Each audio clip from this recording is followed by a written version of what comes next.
think if you're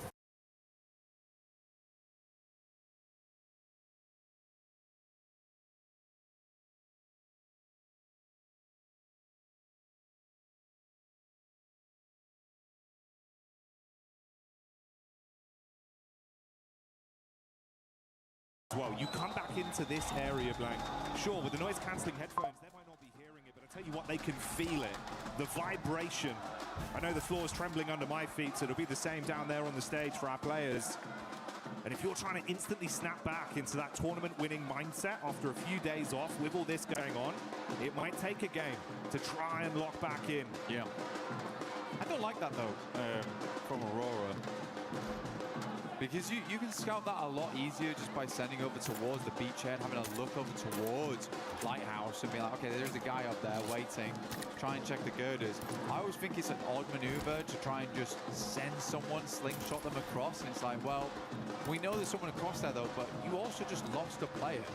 Like, it's so early into the game, could have even just waited for zone 2. I'm curious to hear what the analyst desk has to say about that, because for me, that's just not EWC, PMWC potential. Right? That's not what that is. Yeah, the trade of it, one player's life, one of your squad mates for an information play, economically, it's not the best trade on it, especially if we see him get a good run out of this game. Goes down to an awkward fight, one player of difference, Blank. Hell, I mean, even this circle right now, where it's down towards the eastern side, Fourth Rhymes knows that. This is prime time to go for bridge camps. Yeah. Like, if this circle is further over towards the northwest, maybe you don't go for that type of thing. But I think this one, if you're Aurora, it shouldn't be a case of, oh, let's check if there's someone there. You should just know. Devil's in the details. And it paints a very pretty picture here for some teams. For Aurora, it results in 3 players alive in game 2 to kick us off. Flash also having 1 player knocked here. Zone crunching in. Bridge still in play. There you go, buddy. Thought that this might be the case. On a circle like that, it's very, very awkward on these types of circles, and it can center up around bridge across both sides, which is super unfun to play. Because now this really could go back over towards Sosnovka way. I'm sort of expecting it to head towards the northwest, but for Aurora, they're stuck now. As are Alula. Alula's kind of considering whether we should take an eastern crossing or should we just play over towards the ridge side on the southern edge. It cuts out a massive amount of space though. So much water involved. So teams are just going to be sending towards Ferry Pier because there's safety in that location.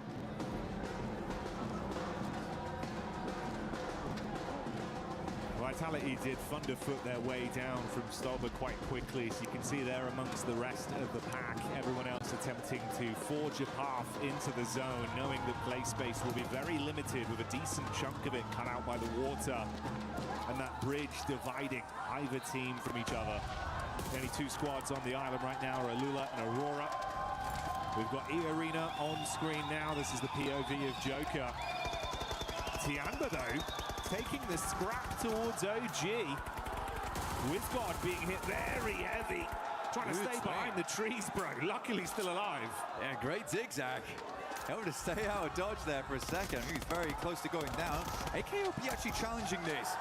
But man, A-King has been making a name for the DBS, right? You know, there's a lot of nerfs that came through. S12K became the more popularized weapon.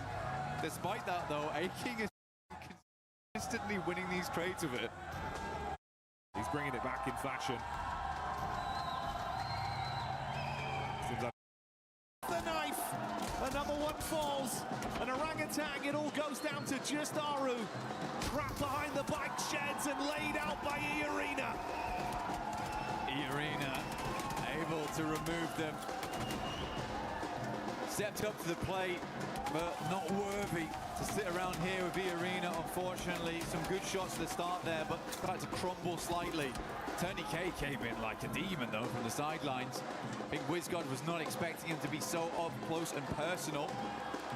Aura played back here. They're over towards the pier itself. Fourth Drive's mirroring them over towards the eastern side. We are close towards our next circle now. Nigma Galaxy making me laugh at the moment, man. They're like, this circle looks horrendous. We're going to play in our drop spot for the rest of the game. We're going to get very looted. before we even think about moving. And we're still on Sosnovka with this one. Fourth rise looking good. Down towards the southern edge here. Vitality trying to confirm over towards that compound that sits towards the field. I don't think it's a bad idea here. Gives you a lot of control of the long woods that sits around this area. Not sure what S2G is doing. I think they've got boats. Okay, that's fine. Yeah, it seems like at least one boat in play there. Dream scenario, maybe it's a hovercraft wrap back over to the mainland, grab their teammates, then get involved with the action later. Meanwhile, though, Godlike taking on Tiamba. Milu on his last leg, suffering a casualty there for the Tiamba squad. It's a decent start, but Godlike have received one knock onto their roster. This is the establisher. You can see the fight here from the top down. QZZ with a nade into the ditch. Manya very low, but backpedals into safety with cover to play with. All right, first nade goes long here. X-Power holding down the fortress.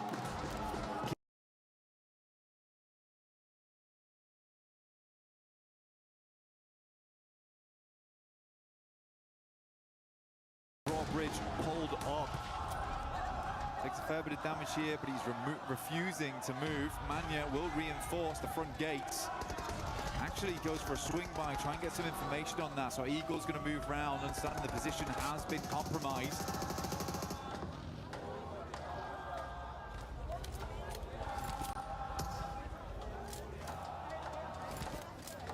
Slowly trying to take some space back. Faint smoke wall goes up. Ooh, only gets worse for Aurora as well. That's quick from Alula finding them. This was the other team that was on the island. There's now a third party that's joined them with that late rotation round from S2G. Looks like they did go back to grab the rest of the squad. Yeah, it was Kamikaze in the hovercraft. That's paid off for them to fight towards them. Ulf, interestingly, taking the hit over as well to Godlike. So that battle turns into a third party fight. Good for Godlike there, quick swing around. Take shots over towards Ulf. For them, Ulf should be able to pick the players back up. They've got a good spot right now. It's not as safe as they might like it to be, but it is decently central. It feels like the circle's peeling away from Sosnovka at this point. They have very limited space to work with. Alula trying to make the cross. S2G, Hamzi at distance. Will find a shot over towards Aurora there, leaving them at 0. Out of the game early, 23 points is where they'll end. On a single point earned on this one.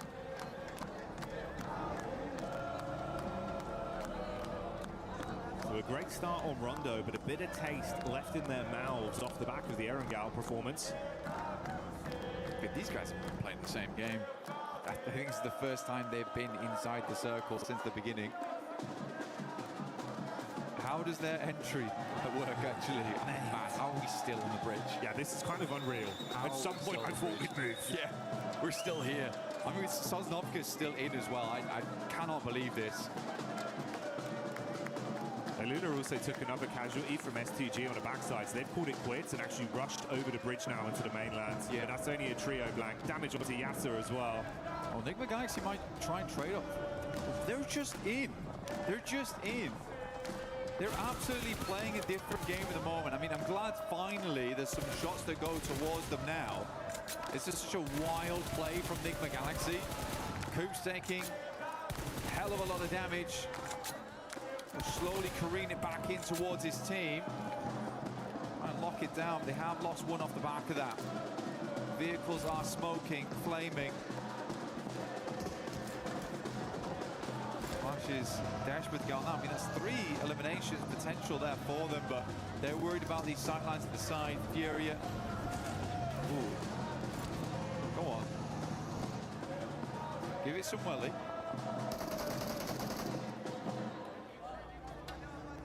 Tiamba doing Tiamba things once again.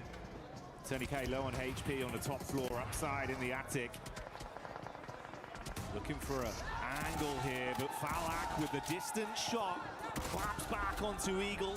A-King gets a little bit high octane as he charges through the ground floor. Nade on the stairs. Mormon's cooking one of his own to bounce down.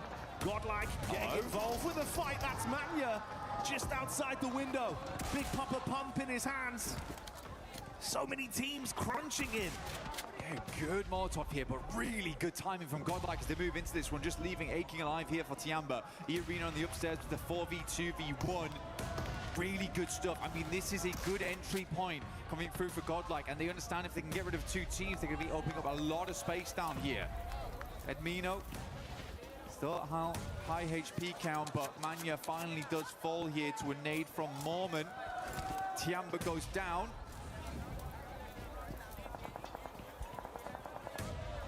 Smoke on the stairs. Mormon's going to clear it. Oh, straight in with the clothesline. Whoa, the turnaround. Mormon saying, feed me more, as Godlike charge into him. Quick decision, but not fast enough on the mantle. And Sume will save it, but at what cost? The only player left alive for the squad. I mean, Godlike need more men now. They're only down to one. What a play from Mormon. The speed, the velocity. Straight in there, no qualms. Now Vitality, they're up into it. This place has been the graveyard of 5 separate teams so far. Vitality finally just come over towards the dregs. The funeral's almost over. Can Salme stay alive as the sole participant?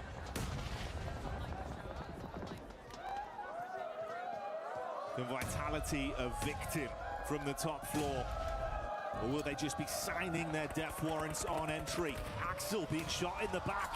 A new challenger arrives. It's Hora in the distance as Jiggle is able to punish and soften them, leaving them with 3 players left. Sume still just guarding the stairs with a nade pin pulled. He's going to go down. Razak on a dive around the corner. He wants to punish him with a shotty and will find it. Really, really good job from Razak. I think you have to make that play in that moment as well. You hear the pin pull coming down, trying to get the res off. You're trying to go for the revive, get some respite in that location.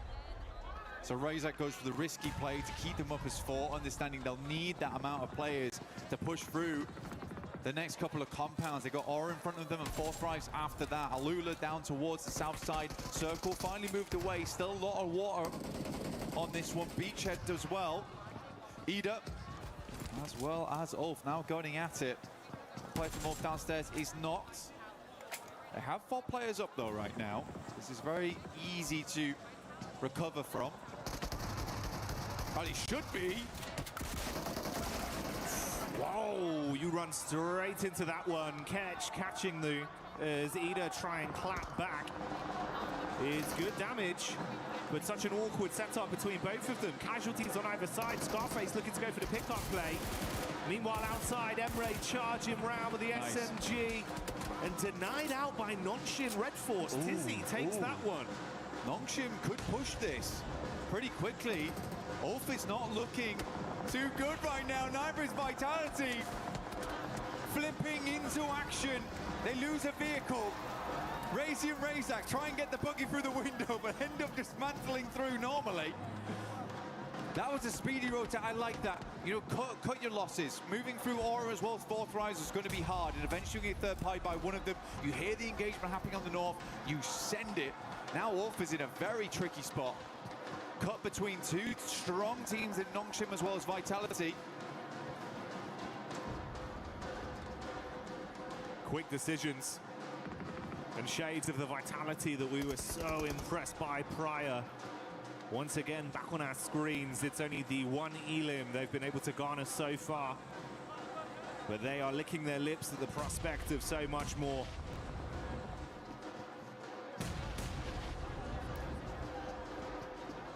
Getting a little bit more here, you get yourself the Naruto skin in-game, as well as the Ninetales Fury Org. Both looking very cool here.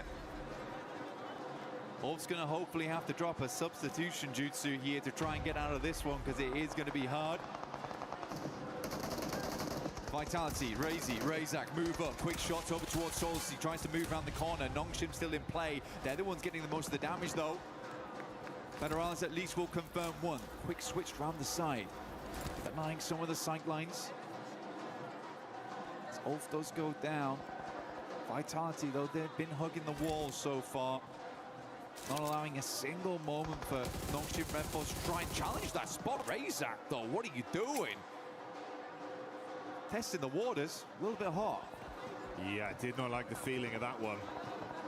Although maybe he wants to go for it from a slightly different approach. Runs back out. Meanwhile, attention turns onto Federales, and that is another knock going the way of Nonshin. Oh, Razak. Oh, yeah, good shots. He's got so easy, very low. Nade right on top of him as well, following up from that. Oh, mate. Hyunbin with the instantaneous conversion. Now it's a raw 3-on-3. Luckily, they will save Federales, but he's got to top himself back up.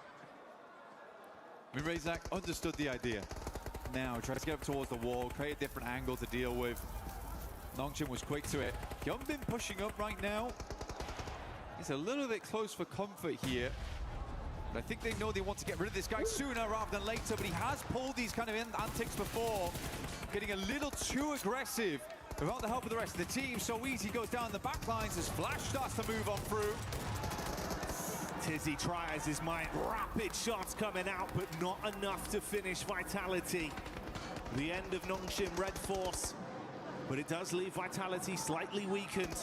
And Flash, they are next in line to try and keep them pinned here, knowing eventually they'll have to move. Slightly paranoid about the other teams that could be behind them.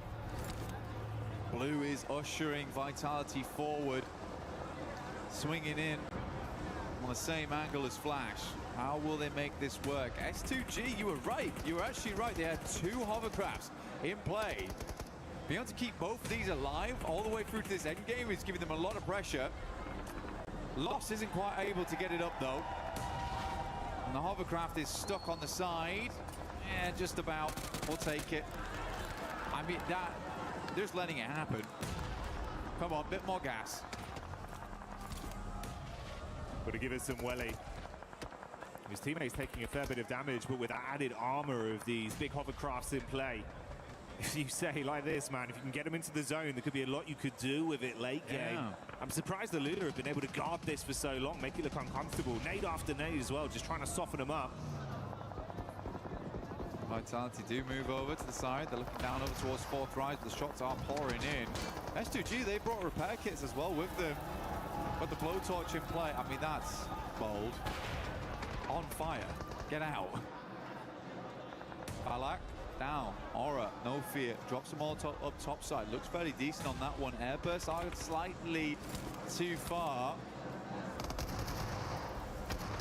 This is some comedy. Not gonna lie to you. Okay, they should be able to clean up from here at least, as long as there's not any more mistakes. It's damage done onto Soul K, but they do hold on. Shut down Alula. What was that? Bit of a weird one. It was a weird one. I'm glad you picked it up strong, though, because, I mean, it is an important fight. It's just interesting. Vitality go down in the meantime as Flash continues to push the advantage. But it is majority of fourth rise doing that damage. Enigma Galaxy, after their strange approach from the early game, now going out slowly but surely. Just Ralph as well as Lord. Flash has been all over the place so far. Next circle will pull in stage 7. Fourth Rise have been weathering it though. They have held a ton of space. It has been a little bit greedy, but they've been doing a good job of playing off one another. Yes, they've taken some knocks here and there, but they've maintained a 4-man. They're in this area early, and they understand better than anyone else. This is a game that they should be doing well on. I don't think I'd put as much pressure on and say this is a game they should win from the spot they had at the start, but it should be at least a top 5, which I think, you know, we've already achieved. So this is a good game from Fourth Rise and shows that they still have it in them. And with them being able to have enough timing here to get IQ back up once again, the 2-2 split from them could still pay dividends massively. It's been a very elongated firefight between them and Hora, effectively just mirroring each other's movement up along the ridge into the zone. A little bit more split here, no fear in the back, trying to protect some Overwatch.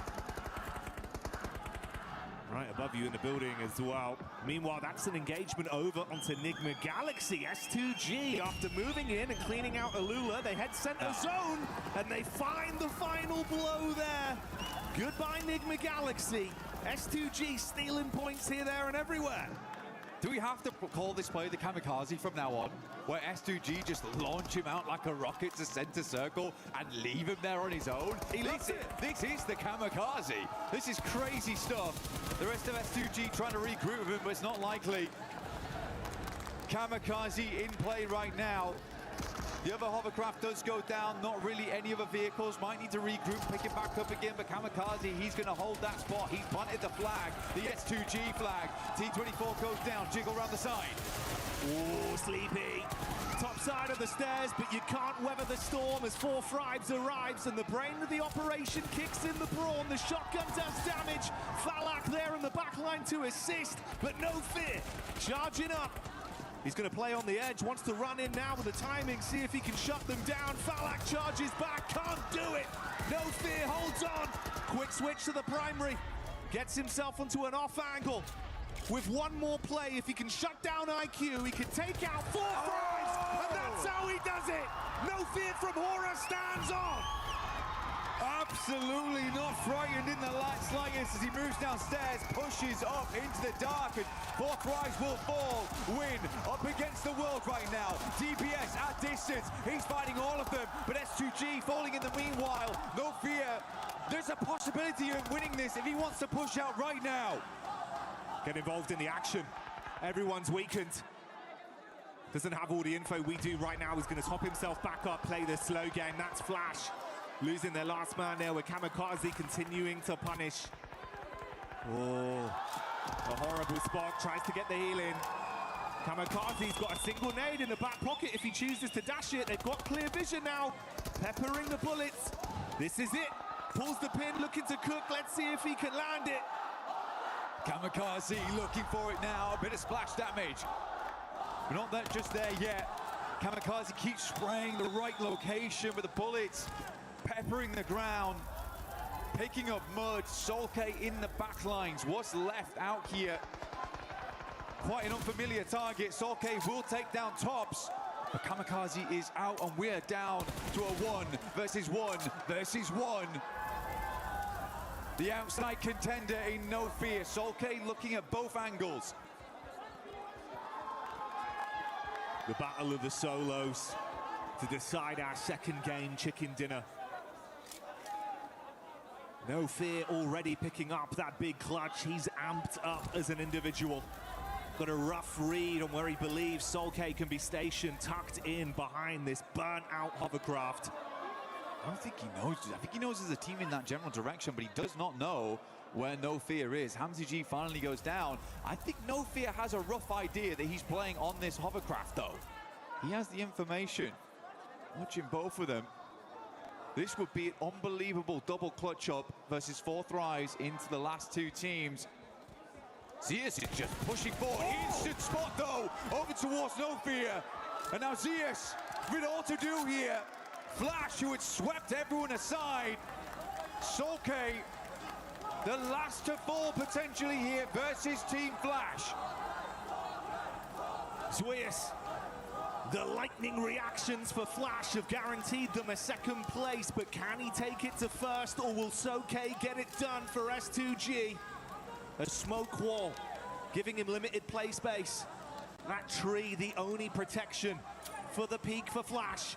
He's going to make his move, starts charging in, wants to close the distance. Here's the peak up, bullets on target. Suya so low, buckles under the pressure. That's the damage coming through as they lock it in. S2G, Kamikaze with the Kamikaze play towards the center. It's an explosive finish right at the end. But Solke steps up, a lad that's been in the esport for the longest of time. He's still got it in him. Feeding the crowd energy. A celebration in unison for the nation as they pop off on that one. S2G locking it down and everyone's living it up. And it's all in the name because it is all gonna be okay at the end of the game for S2G. They had a lot of confidence coming into this one. They look good on the stage. They look good in the game. Is this the S2G comeback that we were looking for? Aggression, confidence, some brilliant gun skill. Showing us a lot of the moves we needed to see on that one. A smart rotation from start to finish as well, playing by their own rules, Blank. I think the thing for me is just, man, 2 matches so far, They have been both electric. I mean, this shot from Zeus. Oh, the quick reactions, dude. That sent me. His eyes must be going two different directions, man. He'd be seeing everything. He was so locked in for an STG fight. I don't even know how he clocked him, but instantly. He said it, lightning flash reactions. That's what it is. I mean, it's so good from this team so far. I mean, they were involved in everything. Yeah. I think Horror, honestly for them, yeah, it's a tough fight versus Fourth Rise, but you've got to be happy with the way that No Fear clutched up there. That is an incredible finish of those guys. Yes, Horror had a good spot on the sideline, but it's so many teams constantly pouring in, cycling out time and time again.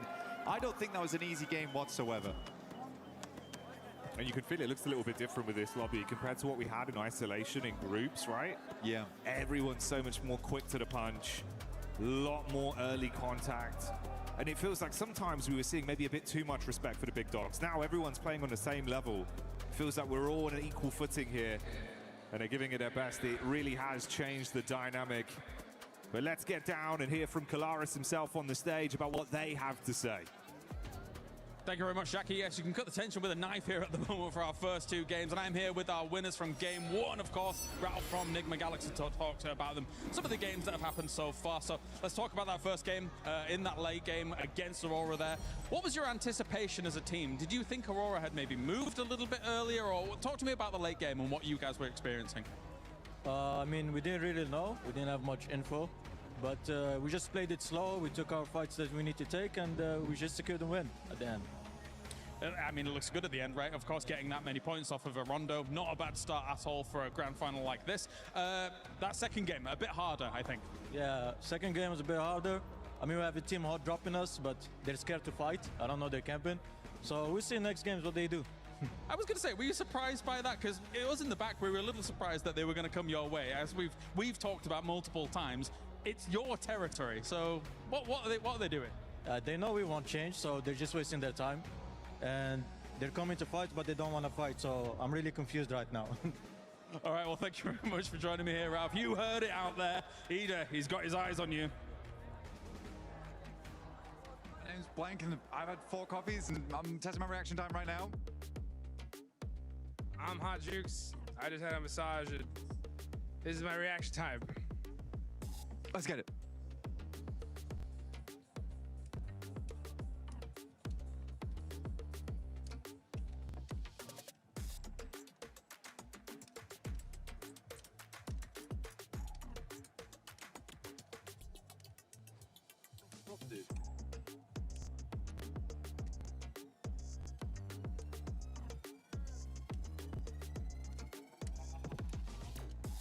I'm in the room.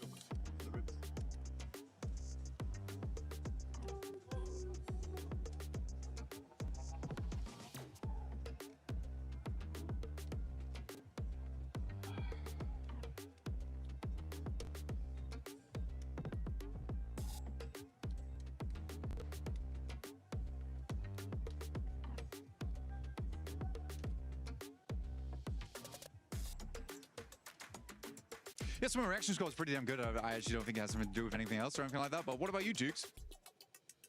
I don't care. Cut.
hovercrafts.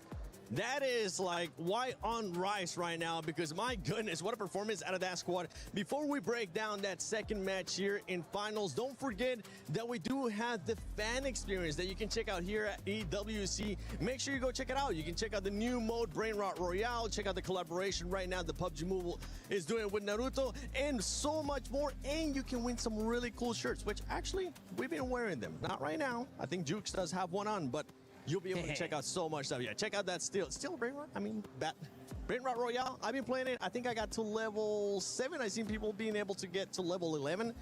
I gotta grind some more. Wow, but 7 got 7. Yeah. Hey. Yes. Gotta keep it on brand, baby. Now that's it. I'm not gonna be playing it anymore. But S2G, Jukes. Bro. My goodness. Oh, dude, that double hovercraft play right there, Tiana, was absolutely insane. They were able to take out Aula in a very nice way. And then just, I like to see that they kept one player there, right by the water, behind the hovercraft, just in case. And he was able to clutch it up at the end and get that chicken dinner. Finally, an S2G win, and nice and early. Yeah, really, really nice. And the momentum they were able to pick up on after, getting those hovercrafts. Very quick side note here, while we're on this fight, 4 Thrives are looking, I hate to say it, very shaky. I don't know what happened, because group stage, they were looking really, really solid, just not able to get that win. Here, the splits are kind of off. They're pushing one by one. They're not really communicating, it feels like. So the last 2 games, I've not been super impressed with them, but hopefully that changes in the next game. And for 4 Thrives, I felt like it took him way too long, Neptura, to engage the fight there with Hora, just coexisting for too long, and No Fear came in clutch with that 1 versus 2. He really did, and he continued to come in clutch for a lot of the game. Actually, he was a big part of the team this game. Yeah, I just think he just made a big play. I mean, what can you do against that? When No Fear comes up and clutches it up, I mean, Aura fans are screaming these guys' names at the top of their lungs, and to be able to clutch it up like that is just huge. So yeah, unfortunate for 4 Thrives, huge for No Fear. Another team that has been performing quite well today when we talk about eliminations has been none other than Non-Shim Lace. This was the biggest feedback that we gave this squad during groups and also survival, and they're finally starting to put up those eliminations. As you can see, Non-Shim Red Force right now with 9. Yeah, absolutely, 7. I mean, they're finding important fights on their rotation to solidify that position, especially on that northern side. They were able to sort of catch Furia off guard, and now I do want to kind of segue into Furia and to why I need to highlight this. But one of our most aggressive playstyle teams is prioritizing the rotate on Rondo. We actually saw them grab utility, move into zone, and Max actually made a good point about this when NGX was sort of on the, I think it was the eastern side next to E Arena. Furia should have just pushed them into it, caused that fight. They would have had control over that whole entire side because they just sort of stopped the revive from Ulf. Then again, on this map, they found themselves in the position, and Nongshim from the northern side just obliterated their defense. This is just unusual for Furia. They are the power play team. They're the ones that get in a goddamn vehicle and shooting out the window and making that position them. It's just unusual. They're right. They are supposed to be that aggressive team, and they're currently not showcasing that in the opposite, like you just mentioned, and I was mentioning too. Non-Shim is putting up those eliminations, but something happened at the end of that last game. With the hovercrafts and S2G, that was a little bit sketchy, Net. It was a little bit, it was a bit touch and go here, but the momentum they've been able to build with these hovercrafts, they had 2 or 3 and they just went, let's go for it. And it's this replay that I want to talk about here, because look how they're going to play this. It's like my driving.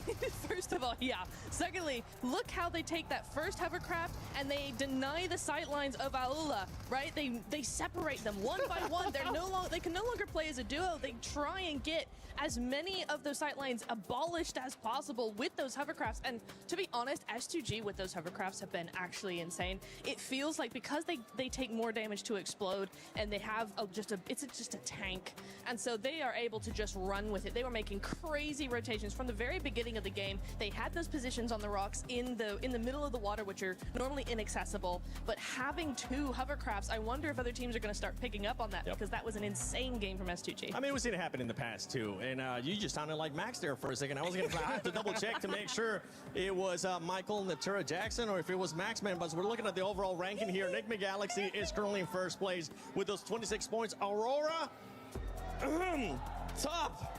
What happened at the top of that bridge? That man ended up falling down, and he actually ended up hurting Aurora with the rotation that they were looking to do into the main island. Yeah, it's so unfortunate there. I mean, that's what it's all about. You know, you're trying to be able to get into that end game and make those plays, and if you're Aurora, you know, 24 points on the board, you can't shake your head at. You know, and S2G being able to get that win, push themselves up to third place. You know, I like what we were talking about there about Nongström a little bit earlier, right? Hey, just look at the elements. Yeah, I mean, look at that. 18 eliminations, and they would have gotten even more if it wasn't for those clutch plays from Vitality right there. Yeah. Because Vitality. we saw absolute Hyunbin in action, making some serious plays. But hey, again, super clutch moments here. We have to talk about some of these other teams that are currently on the second page. I know it is the first day of PMWC at EWC 26 finals.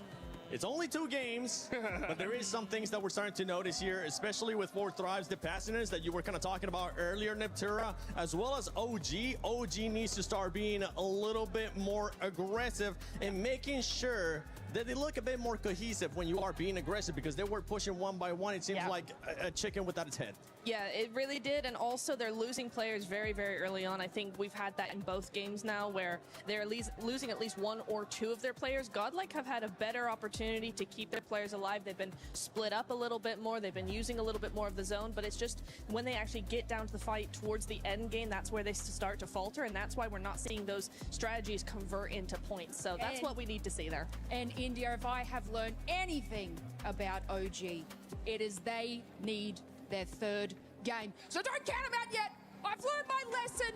Don't you stress. Orangutan in their 3rd match, what they tend to do is actually prioritize just kind of scoping what the rest of the teams are doing, making their game plan.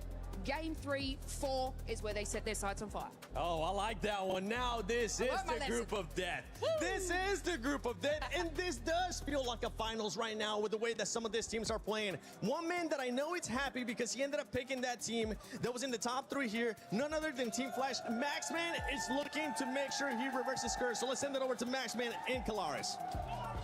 Well, we're not going to let him do any predictions here. That would be very, very serious indeed. But of course, we take a look at how things have gone down so far here in these 2 games. And we did have an interview just with Ralph, who's also a little bit confused about said hot drop. I saw the hot drop that could happen on the map before this event. I'm like, they're not going to go for it because Enigma Galaxy has been dropping in Pachinki before I was even born. And yet, a team is trying to contest it away from them.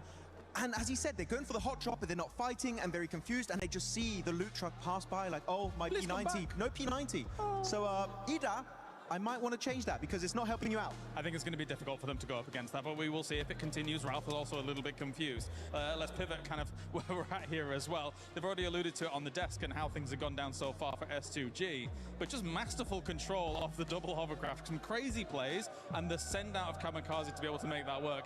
For S2G, that was very, very impressive. Yeah, it's just a domain expansion double hovercraft. I'm sure you get that reference right there, Calaris. But no, great use of it, especially you saw there in the during a little bit of a replay analysis where they block out the line of sight of one of the players of Alula to really separate them and win the fight off the back of that. When you're near the water, when you have these open-ended finish, hovercraft are, I'm gonna have to say it, they're completely broken, and S2G made full use of it until the very end of that game. A tough circle though, right? If you think about where Aurora was when it comes to the bridge as well, we're having kind of conversations in the back about this is a military island kind of heavy team, and yet the bridge seems like a conundrum to them that can't solve like a Rubik's Cube. It was a bit weird, especially because Top was on top of the bridge itself. And I think the player 4 Thrives got an angle onto him, so he goes down, kind of drops to his death at that point, right? And then the team tries to go and back up and hopefully get him back up on his 2 feet. But then Al-Ula were very sneaky, pushing right behind them on the bridge. I think Aurora, they're very experienced on that western bridge. We should be expecting more on the finish like this. So, you know what? First Durangle, it's fine. But the next Durangle, they need to show up. All right, well, thank you very much, Maxman. It is time to head on over to the commentator team once again for game number 3 of the finals. Let's do it. There we go, we'll pick up that throw. Thank you very much, James. There's a good arc on that one. Swift, great elbow on you. You can tell he used to be a drummer, but we'll be beating the drums of absolute anticipation and excitement here, Blank, as our 3rd game of the day is about to get underway. Yeah, national guns as well as we get into this game, because it is going to be a lot to talk about going so far. I mean, even from watching the desk, to watching the stage hits, to watching the interviews, there's a lot to break down over the last match, and even just the 2 games we've had so far. There's been a lot going on. 4 Thrives on the first game, and a little bit of a misstep, and then coming to the second one, looking a lot better. But so many good scenes. I'm very confident to say this is about as competitive as it gets in PUBG Mobile right now. I think we have the right teams here with us.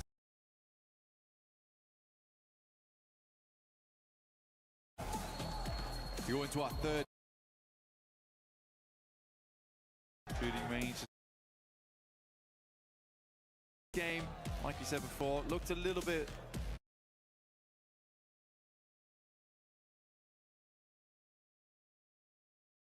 right. I mean, even Max picked up on. He was saying that, hey, as the team's very experienced around this area of the map, should not be going down so early like this. It should be a game that you are a bit more in control of. And it wasn't the case here. Tiamba, they go out early. And stand a little bit further down towards the south side of the map on the west. Yeah, you'd hope they'd be able to bounce back from that one here.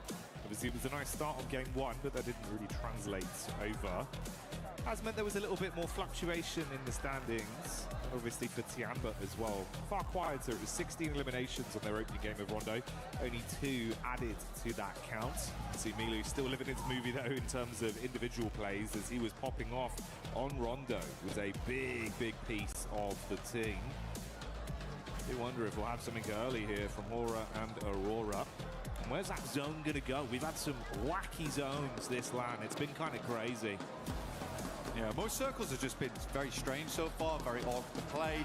We had a couple towards the end of survival stage, which I think I was quite grateful for, that we're more normalized on Erangel at least, where teams can actually play out their games. Enigma Galaxy versus Ida. No idea why this is happening, by the way. It's actually very strange. I'll explain once it's done. I mean, Kalaris already went over it in the interview, but the context is crazy on it. Ralph with the M249. There's some good shots done. Actually, Enigma Galaxy doing quite well here, but already losing a player does feel bad, and it being Coops is even worse. Take on the side. Lord hits some shots with Abacan. It's back and forth here. Swine last left to face. Ooh. And Ralph will get it done with the M249. He's screaming! He's up. He's standing up. Give them large for that. It is absolutely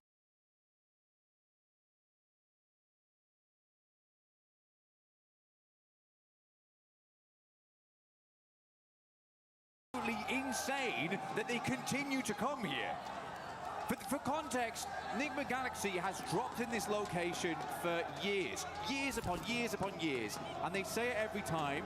In fact, they actually say it to the crowd and to all the players, we will never switch our hot drops. So it is never worth it to fight Enigma Galaxy inside of Pachinki. Sadly for them, Fourth Rise feels like we can get some easy points off the back of this one. You guys just come off a fight. We know you've come off a fight. This is a great read from Fourth Rise. I actually love this. Oh, mate, didn't see him on the angle. Fourth Rise spotting Lord. So as much as there was a pop-off of them defending their home turf on the hot drop, like you say, Fourth Rise know you're slightly weak. They'll look to get in there, twist the knife, and completely knock them out of the game, denying any more points on this. I mean, to be honest, you do wonder, Fourth Rise boys, they see a big hubbub go over to by the Enigma Galaxy camp, and they're like, they've just won that fight. We should get involved. We should fly over. Oh, cheeky work, but you got to make the point somehow. Ralph the M249, looking for some good damage, but the shouts from the crowd start to ring out. Fourth Rise might look to back away from this one, allowing Ralph as well as Satan to live another day. Circle did move up towards the northeast side. I don't know what Ida's doing, man. It's akin to throwing away all of your Erangels. Yeah, it feels like one of those where it's kind of cutting your nose off to spite your face. Yeah. As much as, you know, it's your spot too. If it's not working, you got to adapt. Gigantic prize pool on the line. You fought this hard to be in finals. Don't ego challenge if you don't need to. But for Fourth Rise, can they find those elims they wanted off the back of this counter play? T24 spotted on the drop. Let's see if he can go for the peak off this. And of course for you, you can get involved with that Naruto event at home. 4T up top. T24, he's got an inkling. Smells him out on this one. Senses his Reiatsu inside the building. Satan underneath.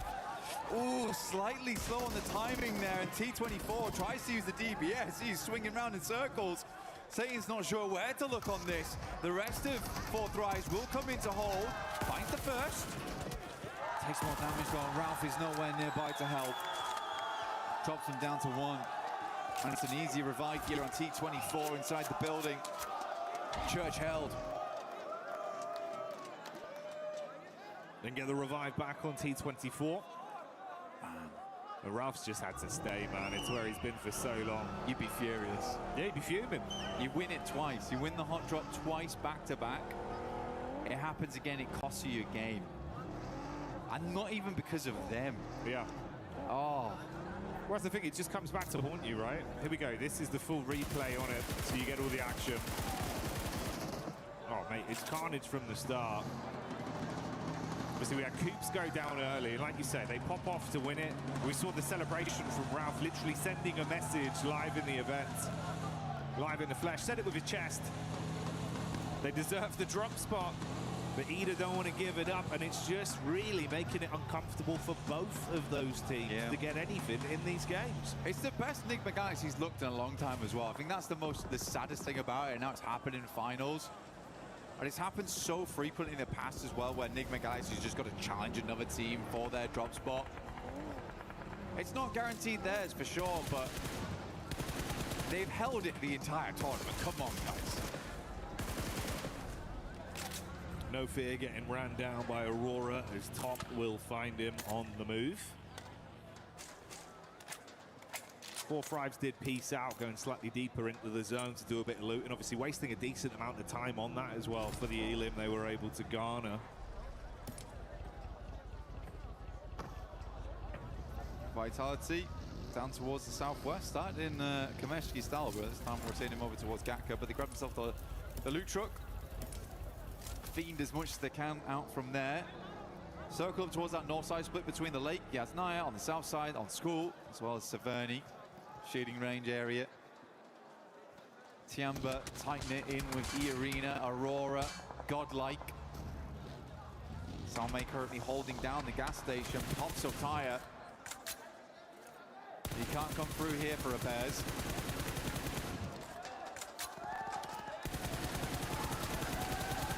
He's got more bullets though. Yeah, only 18 left. One in the clip, 17 in a hole. Let's see if he can turn some bodies cold on this push-up. Top going to drop down back behind the car. So Aurora taking a fair bit of damage. More reserve taps now. Got to find himself some ammo to play with. Switch it out to the Tommy just to keep the pressure on them. Suppressive fire. Spraying it through, cutting the grass, but not quite finding the shots over towards the players. Next circle, 10 seconds roughly on this one. Aurora still figuring out where they want to play. Probably going to be a big old retreat here out. Migrate for a lot of squads. Hard shift potentially. No, actually. Very, very kind. Up towards that north side. Obviously, Lake is a bit of an awkward one to play around. You're going to see a lot of people playing on the rocky outcrops. The staging that goes up towards Stalba. Big old mountainside. There is also... Never mind, it's horrible. I lied to you. It's not great. You got the field down towards Yasnaya too, so there's not a huge amount of fun spots to play in. You have to decide a rotation in now and quickly. Do you wrap on the north? Do you wrap on the south? Because you can't really change that as time goes on because of Yas Lake. Mormon from E-Arena once again, being able to throw out some big uppercuts. That's back onto Aurora. So single knock there. We have the Tianba POV on rotation. Getting themselves into a fair place so far. Mormon keeping it going. Ooh, that's Vitality as well, with Razy hitting a very big blow back onto Godlike. A lot of fights breaking out across the battleground. Individuals being knocked. Ulf coming in with some show-stopping rotates. Oh, right into the nade. Wizgod had that one ready for him. got it primed. I mean, for Ulf, Aaron comes in swinging. But yeah, got shot down very, very quickly there. Scarface looks to send a nade, but I don't even know if I think it's worth it anymore to go for this. Ulf's deep on the south side of the map, need to swing back further up in Yazway. Alula instantly takes up the cliffside. Aurora decides they're going to go loot Severny. I mean, to be fair, they had taken quite a fair hit earlier on. Spent a little bit of ammo. Potentially some of the vests are starting to wear down, some of the helmets. Get some resets on that before you get moving.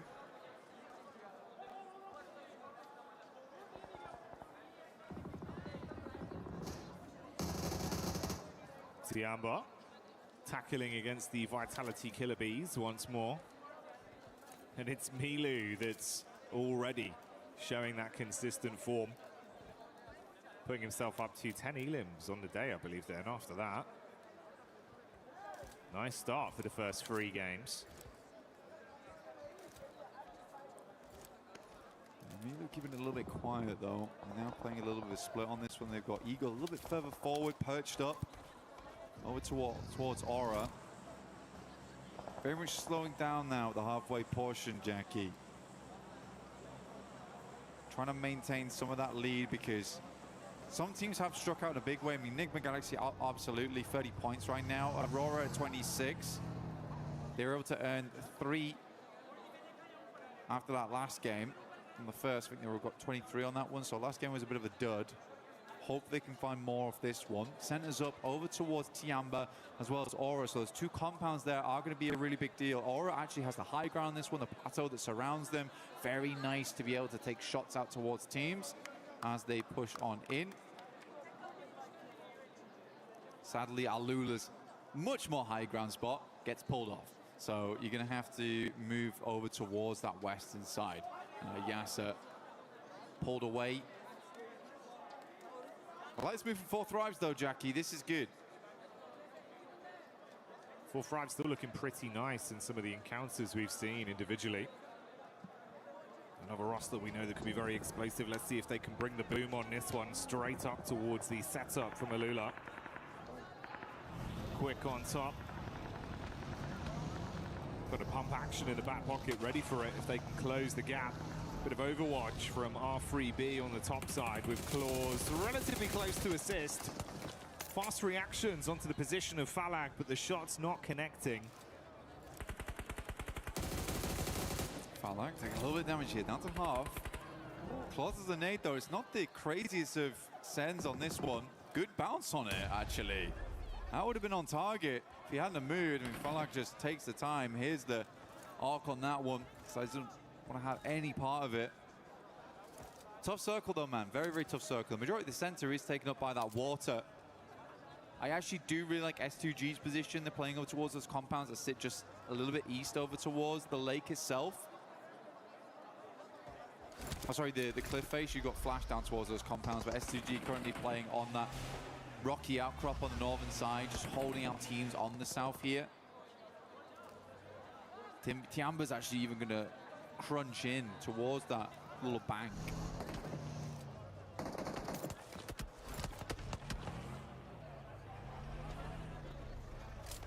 Fine margins between this going wrong for either of these 2 teams in 4th Thrives and Alula.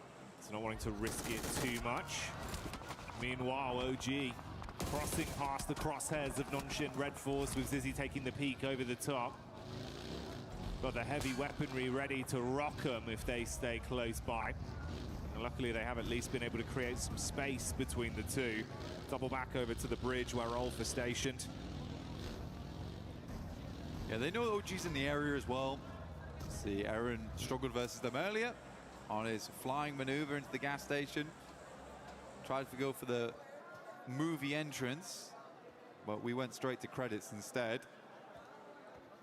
Yeah, Ulf hoping to hold them on the bridge side. Next circle, though, I'm feeling the pizza slice here over towards the west. I mean, Aurora currently have a really strong position on it, and we do head over there, in fact. But it's like a case of Aurora holding the central spot. They have a lot of 360 vision, but it's very open, Jackie. This is a very, very open area, a little bit unfun. There's quite a few radio towers and the square concretes that sit underneath them that end up being like where you play. You literally just lie down next to them, try and set up vehicles. You can see Vitality already sending over.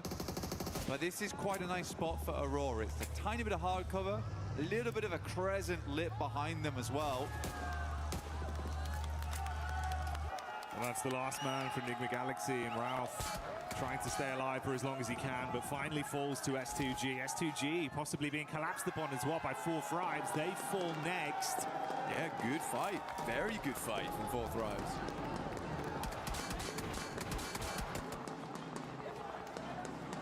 S2G tried to jump the gun there, Jackie, and ran straight into titanium wall. A lot of hopes riding on these 3 players from Aurora, though. Another good game here. Sits them a little bit further ahead. Make up for that previous match there on Arangle. Not the greatest of pushes across the bridge to begin. To be fair, with Nigma and S2G going down early, not really acclimating too many points on this one. It could be the dream recovery for Aurora if they can keep it up. Unfortunately for Godlike, Adamino unable to withstand the hit that is thrown towards him. Furia will get their mates back up and live on to fight on this one. 4 of our squads out of the running into the 3rd game so far. Nongshim on that south side, actually trying to push on in, but there's quite a few teams there. Nongshim's just gonna barge over towards OG, and Hanky's already down. Another nade towards the backside here. Good damage from Hyunbin, as always. Looking very, very strong. Hits the deck. Good dodge on that. Second nade's a bit stronger, though. Aru now needs to get back into action. The rest of Nongshim Red Force lagging behind as Flash still continues to create a little bit of a nuisance for them in tops. Back and forth blows, but Orangutan still being able to withstand. Uncomfortable for Nongshim, actually, man. Yeah, that's a nice flick back up towards the Wizard Tower, and it keeps him pinned in position so he can't provide too much Overwatch. He's in a bad spot now. I mean, no position to help the rest of his team.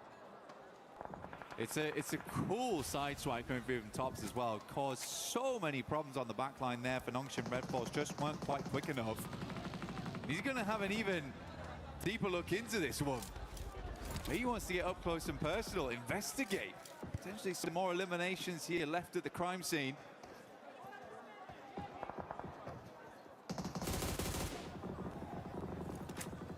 He's still trying to get an angle on this. The minute you got to move, he'll be ready for the catch. And Furia over on the other side of the coast have been taking shots over as well, so it's all been a little bit uncomfortable for the 4 squads that have been collapsing in onto that one position. This gas station for OG somehow being a very formidable defensive area. Oh. Calling it from zone 3 there. I got a little bit lucky, but yeah, Aurora in a really, really good spot now. This is definitely redeemable city here for Aurora. We just need to not see them go for something silly again. That is all.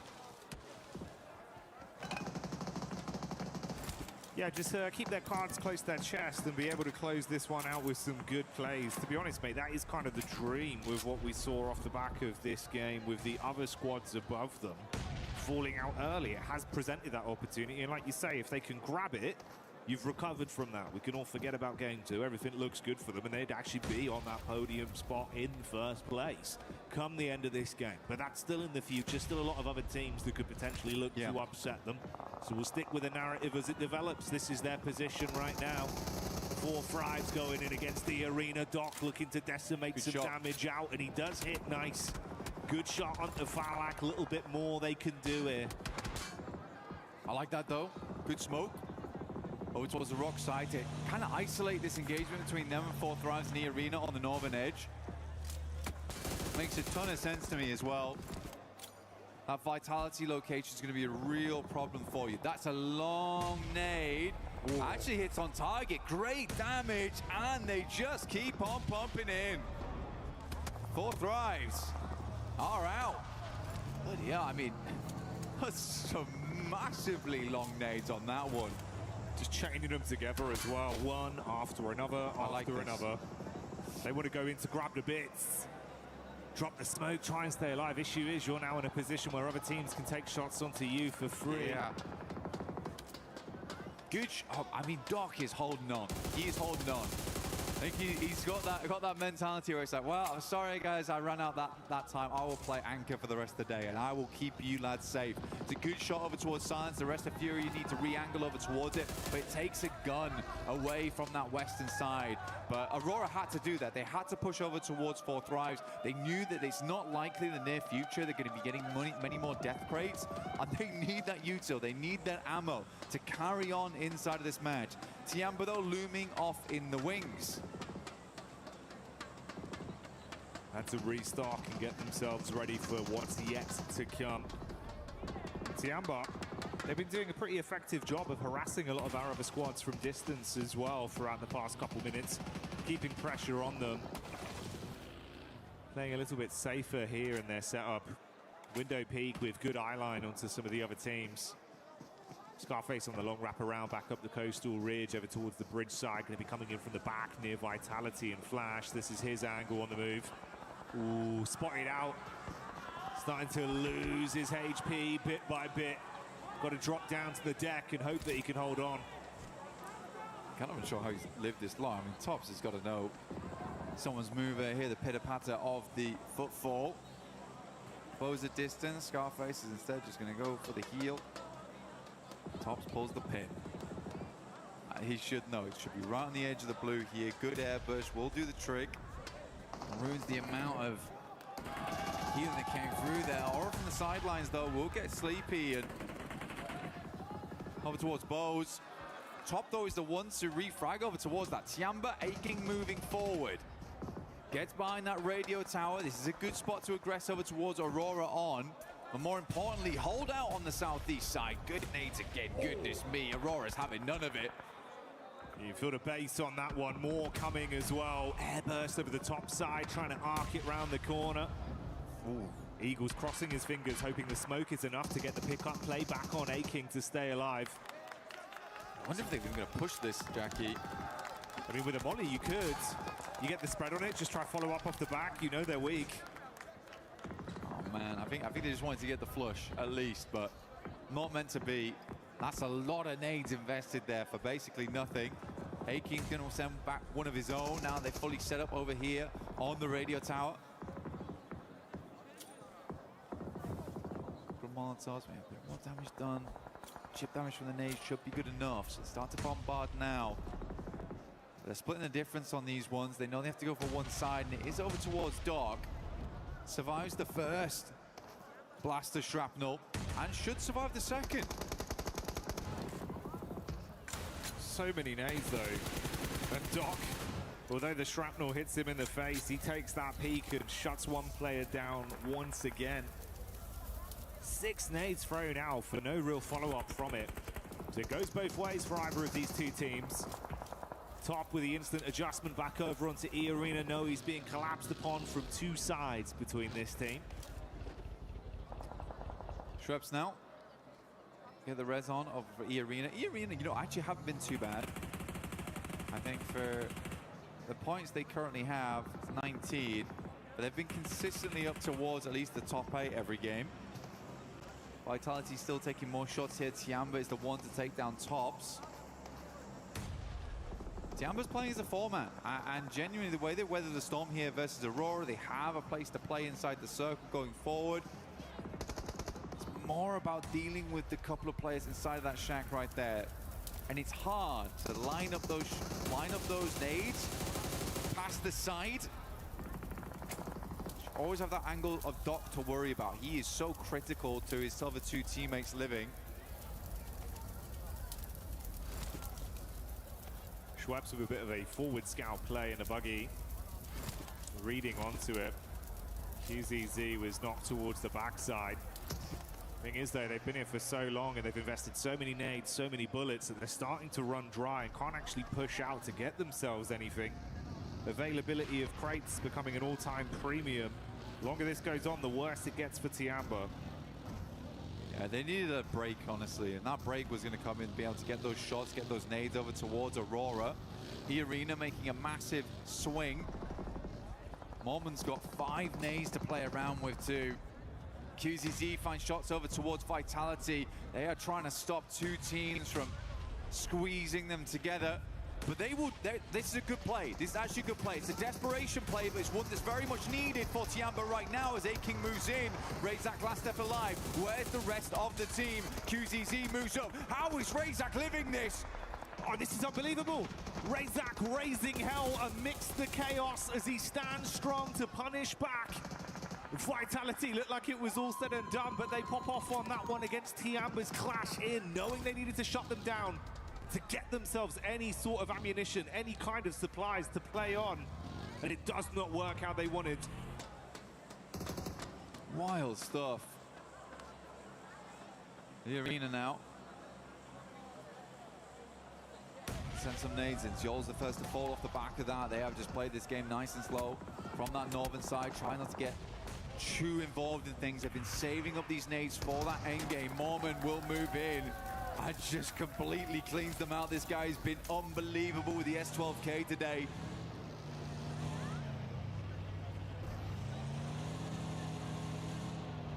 Finishes off the stragglers. Slowly but surely, the team's exit stage left and the final fight begins to have itself set up.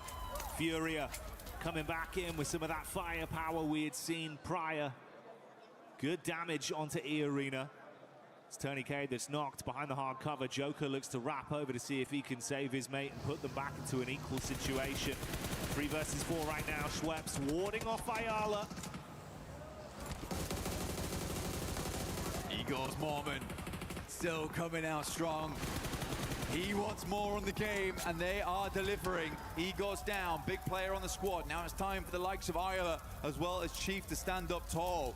E-Arena, they saved all their potential up for that late game, though. We saw how much ammo they still had more, how many smokes they still had remaining. His team basically played this one out for the chicken dinner. For E-Arena, it's sort of not worth it unless they get the chicken dinner on this one. The amount they saved up, 5 nades still in the hand of Schweppes. Getting a second place is nice though, but yeah, it's this open ground, disgusting to work with. Furia is lining up for a big old bombardment from E-Arena in the near future though.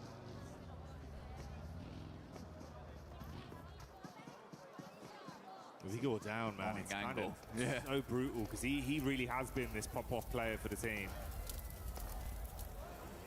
Is that going to be enough of a deficit to really make this one uncomfortable?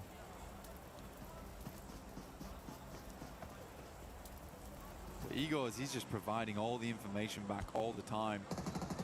Chief moves up over towards the loot crate. The nade has to be invested.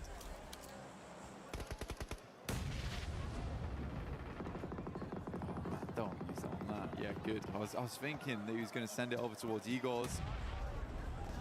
But he is just calling every single time they pull the pin on this one. When to move and when not to. Finally, the play zone takes him out, and Fury is blind again. You lose your eyes in the back line and have to rely on your gun skill now. A standoff between these two teams with open space in front of them, waiting to be crunched forth. Silence with the big guns in the back line, ready to spray. A lot of nades invested, dashing them in towards the middle here. I mean, they're mega blind. I mean, they can't have moved that far. Unless Igor's giving it back the worst information in the world, but... Yeah, I mean, for Fury, I think there's a little bit of scaredness of that front line being aggressed upon. Schweppes pulls the nades. We are playing battleships right now. Grenade to E5. You missed by a mile. Just dashing him out. He's gone wide, man. Start a forest fire out in this field of Erangel right now. Be the best opportunity for them. That one actually hits. He's having to drive into it, though. Okay. Assist. I mean, I think we could just wait on these nades. There's plenty of time to wait on this one. E-Arena can play off the back of the tree in the near future. Ayala's just going to swing round, right? Not how I expected the first domino to fall, but that's Ayala going in and opening things up with an advantage for E-Arena. This is PMWC here at EWC. There's been an end game. It has been an end game. Igor's confused everyone. Silence now. Trying to be as quiet as possible. Decent Molotovs, these ones, actually. Trying to catch them on the rotate out. MG3 could make all the difference. Joker's about to send this nade back into the blue. A little bit of a pre-fire. Problem is, the info goes both ways. Silent's got a good read of what angle they're actually playing from now. Oof. He actually did. Oh, okay. Chief with a peek up. There you go. Follow up off the back of it. Let's see if they can deal some damage. Silence peeks up. Warning shots out. Low on health. Got about half left to play with. Runs in towards the tree. He's got the shotty in his hands now. Yeah, all right. It's all kicking off here. They're going to be able to find it through in the end. E-Arena do clutch on. A bit of a topsy-turvy one, but a chicken dinner they'll still be proud of. You'd hope so, wouldn't you, really? Good game from E-Arena. I think that the game plan was great. I think everyone confused one another right at the end. Igor's, as he went down, I think he might have thrown out some information that was maybe less than useful. Unfortunate stuff. To be fair, whilst he was still alive, they had a real good pinpoint on what E-Arena was doing. So I am joking. It's a joke, guys. I do think Igor's a great player. But yeah, still a weird endgame. Yeah, it was a lot of utility investment with not too much information. Kind of felt like it was, you know, we don't want to push, so we're just going to lob everything. Yeah. And then have that respectful gunfight once we get in your exactly. face. Because I do think that for E-Arena, they just wait a little bit longer, play up towards the tree line. With the amount of nades they had, they could have blanketed the entire thing. But even then, they were like bouncing them out into the blues. It's a little strange. And you're right. I also did not expect that to be the first domino to fall, which was just Tyler just getting mega impatient. After all that waiting, yeah, it was kind of really like a curveball just came in. Swift gut punch. Didn't expect that. I know they're behind. I'm just going to go for it. All right. Confirmed. That's where they are. You're dead, Tyler. That's where they are, lads. Yeah, I got the info. Okay. Got the info. Info gained. Sick of playing battleships. But yeah, overall, I think if we look a little bit prior into that game, I think Aurora, the way they set themselves up, not bad, but there was a couple moments where it got real hectic. I think a lot of teams made it far into that end game. Tiamba play out that radio tower really, really well.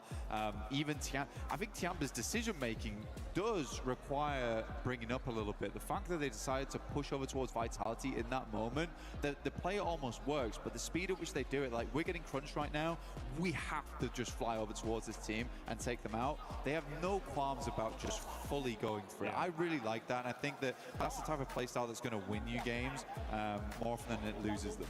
No, absolutely. I think, again, that was one where it was like Razak just kind of popped off on the hold. Yes. It was, honestly, it was better play from him than it was bad play from them. He just popped off on a solo mission where it's like, oh, fair play. You've actually kind of owned us there. Yeah. But what the play was meant to do was great. They needed ammo, they needed supplies, and they went for it. So absolutely. It was a head-on call. It was the right thing to do. And the right thing for us to do right now is to go for a little moment with the boys over on the stage. And we'll be back real soon.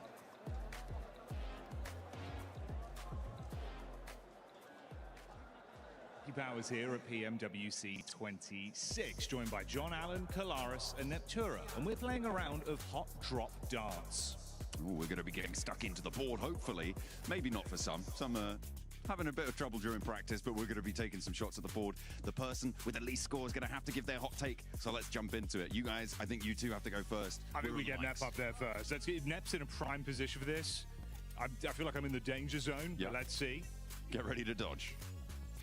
Oh, it's your best one. Yeah, that's it's unreal. on the board.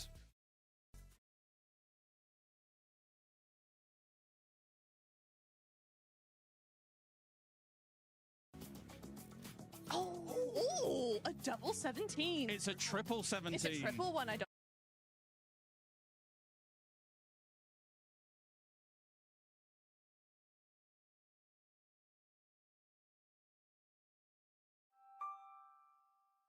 Bullseye. No, it's in 25. Yeah. Oh. Oh. It's you.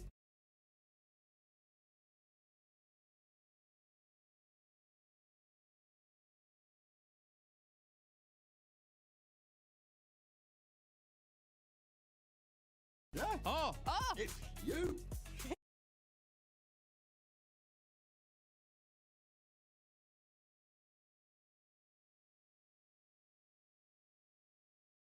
It's in. Bad. That's all that matters, really. It's on the board. Here we go. I haven't missed. Kalaris now. Forearm strength. It's good.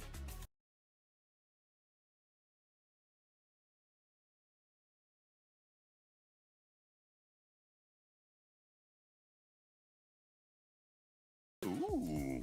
That could be a treble. That's nice. Get out There the you go. danger zone. The splash zone's coming for you, Kale. Good maths. Whoa. Oh, that's a triple. Okay. Triple three. God.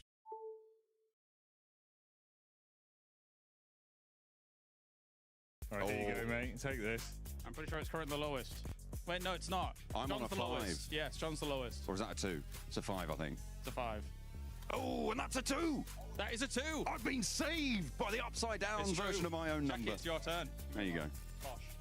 Okay, hot take. Dino Park and Vikendi, infinitely better than Ronda. I miss it. Bring it back. Oh, okay. All right, considering I actually lost the first round, I should probably do a hot take because I cheated you out of it. I'm so sorry. Tiamba will not win PMWC despite looking really good. I feel like I've got to follow in with a hot take as well. Oh, okay. I feel like over-reliance on ARs, nonsense. I want DMRs in, give the players a little bit more expression in the secondary slot, you know? Those submachine guns, something else popping in. Give a little bit more individuality. That's what I want to see. I like it. Don't give me this mic. You know what I want? I want all of your opinions from the viewers at home. You in the chat. Tell us what you think. Let us know right here, right now. What are your controversial takes?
If I'm not mistaken, Niftura, I think you actually won at darts. And I think you got that chicken dinner. I did. You were lied to, but Very mad. in this last game, E-Arena wasn't lied to, Max, because E-Arena came out with the win. I never know how to react to an E-Arena win now since that Rondo 39 pointer. I'm like, okay, that's great. That's a cool win. But what's next? No, it genuinely was a good game. It was very open-ended finish between Furia and E-Arena. I think it was kind of even Steven until eventually Ayala got a little bit overly aggressive on that push. Then he gave them an advantage, and E-Arena using every resource they had available to get that win. Good to see, but again, I need to see that continue in your next coming matches. Take it away, Lace. I know you've been wanting to talk about this team for a minute. Hey, Arlo, I am revoking your driver's license because I was waiting for the Furia drive by Max.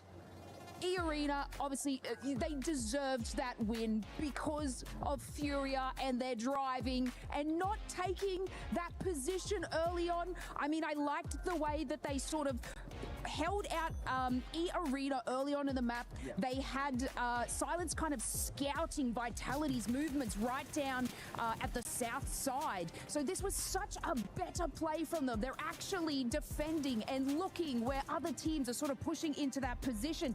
They had such a strong split hold. Obviously, a little bit of tunnel vision coming out of some of the players there, and then I don't know what the vehicle situation was, and you could hear me screaming in the back, he's like catching nades with the vehicle as well, and I'm like, what plan is this? They had such a strong position after getting like this one. Yeah, after moving their way into zone on the rotation on the southern side, Max.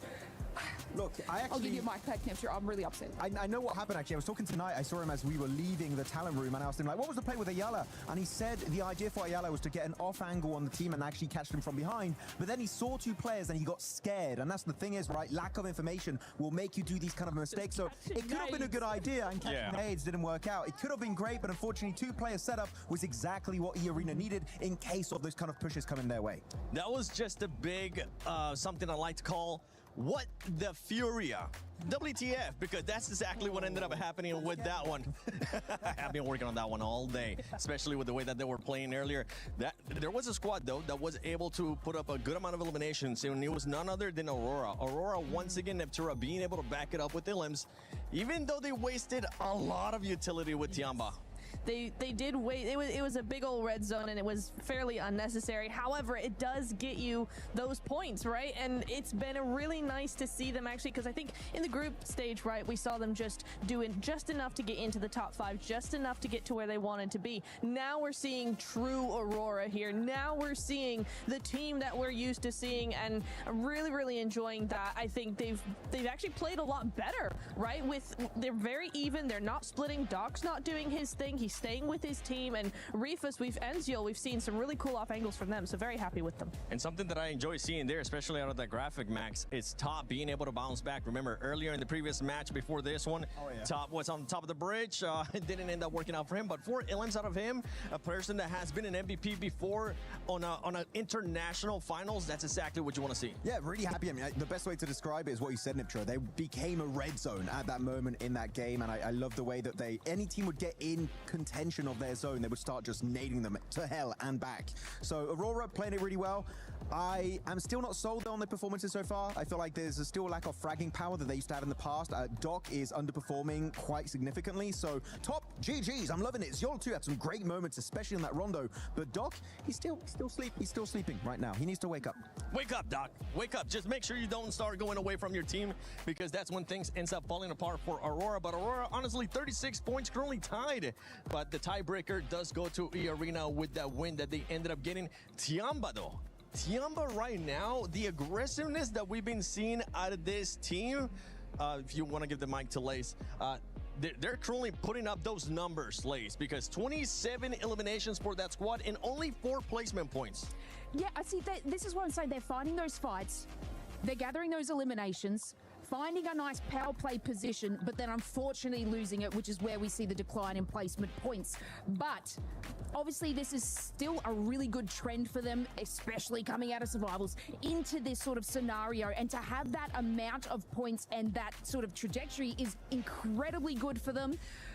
But of course, we got to bring it back to kind of the smash rule and the way that you have to gather these eliminations. It's fine. It's good to do it, obviously, today, but then we got to see more of those placement points and those wins out of them to be able to take more than that. 100%. And another team that's currently doing that, Max, it's none other than Nongshim. And I know you weren't quite happy with what Nongshim, especially Human, was doing that last game. Yeah, initially I love the way they initiate the fight onto, I think it was Orangutan in that gas station. I'm like, okay, you've got some solid off angles, I like it, they're pushing the fight. But the thing is about off angles, they lose effectiveness the longer the fight goes on. And I think it was one of the play on the Harry Potter Tower, he had a great line of sight, but eventually Orangutan know you have that line of sight, so they're not going to peek you that aggressively. That would be the prime time for them to regroup, fully commit to the fight and send it, and hopefully come out on top. But they're very slow to respond to these moments, and I'm very upset with their opening performances so far. Yeah, one team talking about aggressive, talking about people committing to a fight.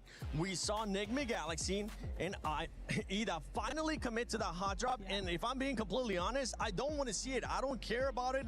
Leave that ego to some other time, because right now it's going to be hurting those two teams. Yeah, it is, and we did see Fourth Thrives take advantage of what's been going on there, right? Just dropping in on them, trying to get a few limbs, and then move back to their position. They were trying to punish that as much as possible, just because it's kind of silly. In the finals, maybe day one you kind of get away with it, but keep on doing it. It's not going to work out. Fourth Thrives knew that, and you know, they might not be the only team to take advantage of that. If the playing path's a little funny, if that keeps happening, other teams might just third party that.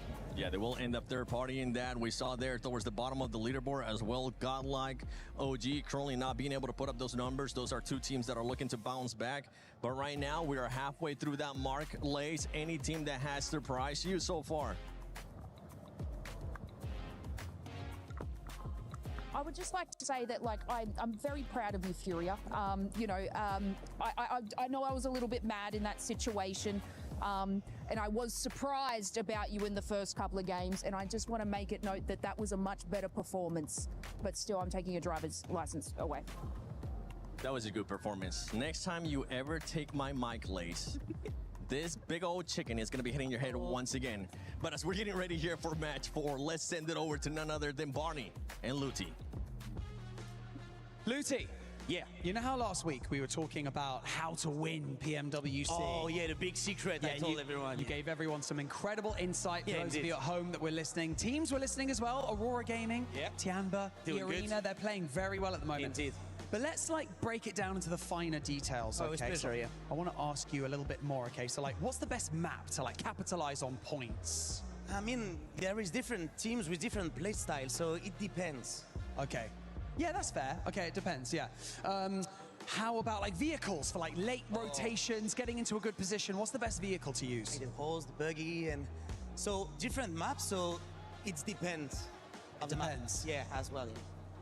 Okay, sure. Yeah. Utility, okay, so like end of game, you know, smokes, nades, you know, medical packs, bandages. What's the best thing to have in your arsenal? I mean, depending your situation with the cycle, so I will answer, it depends. It depends. Yeah. Okay. Luti. It's not that easy, you know? Luti. What's the best gun in the game? I mean, let me guess. It depends. Sacre bleu. No, Barney. Everyone knows it's a P90. Not depends. Okay, back to you, casters. I hope you're ready. It depends. And yeah, he's right. The V90 is where it's at, but we are here live in the finals, getting ready for the last 3 matches. Absolutely. We have got a great day unfolding before us. We've had some real step-ups from a lot of teams coming on through, some great rotations, some insertions, some side swipes into those zones. That S2G hovercraft double roll-up, that was looking pretty, but we're going to be sending ourselves once again over to Erangel to find ourselves one more chicken dinner. Let's see who's gonna get it. Yeah, I mean, this is it, the last Erangel of the day, and it's time to put up some serious points. I mean, we're still super early in this tournament, but we're already starting to see some teams, right, make some things happen. I was able to talk to one player in particular as we were getting into this game. I happened to see S-Power from Godlike. You know, the hair is hard to miss. I went up to the man and said, hey, you know what, give me 3 words before we get into this next match.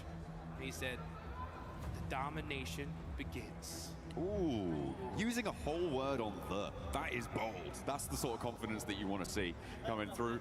For Godlike, they do want to try and push a little bit further up those tables, try and get in the competition for those top spots. Of course, having only seen 3 matches, we are still in a fairly uncertain situation, in a state of flux when it comes to those tables. Obviously, some performances standing out more than others, but it's definitely still achievable because of the fact that we have got an 18-match set, right? We've been playing so far on 12-match sets time and time again, but moving over to that expanded 3-day approach, that 18 set, that's where consistency really comes into play. So it's teams that are able to earn 6, 7, 8 points on those games that are going to be the teams that will take those top spots, those podium positions.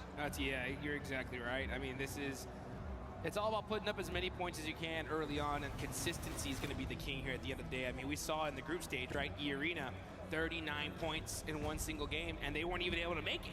I mean, straight to the finals. They had to deal with the survival stage, and let's be honest, I mean, luckily we're able to get here, right? So, oh, yeah. I mean, but they're crushing it now. They did a great job in that last game, right? And so they're off to a strong start. Let's just see if they're able to keep that pedal to the metal. Aurora starting off strong is really good because historically, they've always taken a long time, right, to really get warmed up. But for them to put some points on the board early just goes to show that come finals time, they're adjusting their strategies and it's working out for them. Maybe able to finally claim a title spot, you know, that's what they're going to be looking for. Plenty of other teams looking to do so as well. I know there's plenty of fans in the crowd for Furia who are there, really giving them their backing, which has been nice to see. Hopefully they can keep up the pace towards the top side as well. But yeah, I mean, there is so much on the line. That trophy, a threat to so many, but a promise to only one of our teams. Man, one of the sickest trophies you could put on your shelf. I love every single year I see it. I'm like, oh, you gotta get one. And this is what these teams have been hunting for. They've been working all year long to get here. And we can tell the teams that have prepped, and it's every single one of them. It's wild to see all these names, and the level of competition has never been so even, in my opinion, right? I mean, there is squads all across the board. They get a good couple zones, good couple situations. They're not messing around. They're going to take full advantage of it here. You talked about Furia, right? I think it's only a matter of time before we see them get a chicken dinner. We got to see some keys a little earlier. We saw that Team Vitality key, Tianba, 2 monster squads as well. So it's just really about that consistently like you talked about. But you know what? We're in the final Erangel of the day, John. One thing that stands out to me, without a shadow of doubt, is Pachinki, right? What is going on there? That last game has to mean that something's got to switch up, right?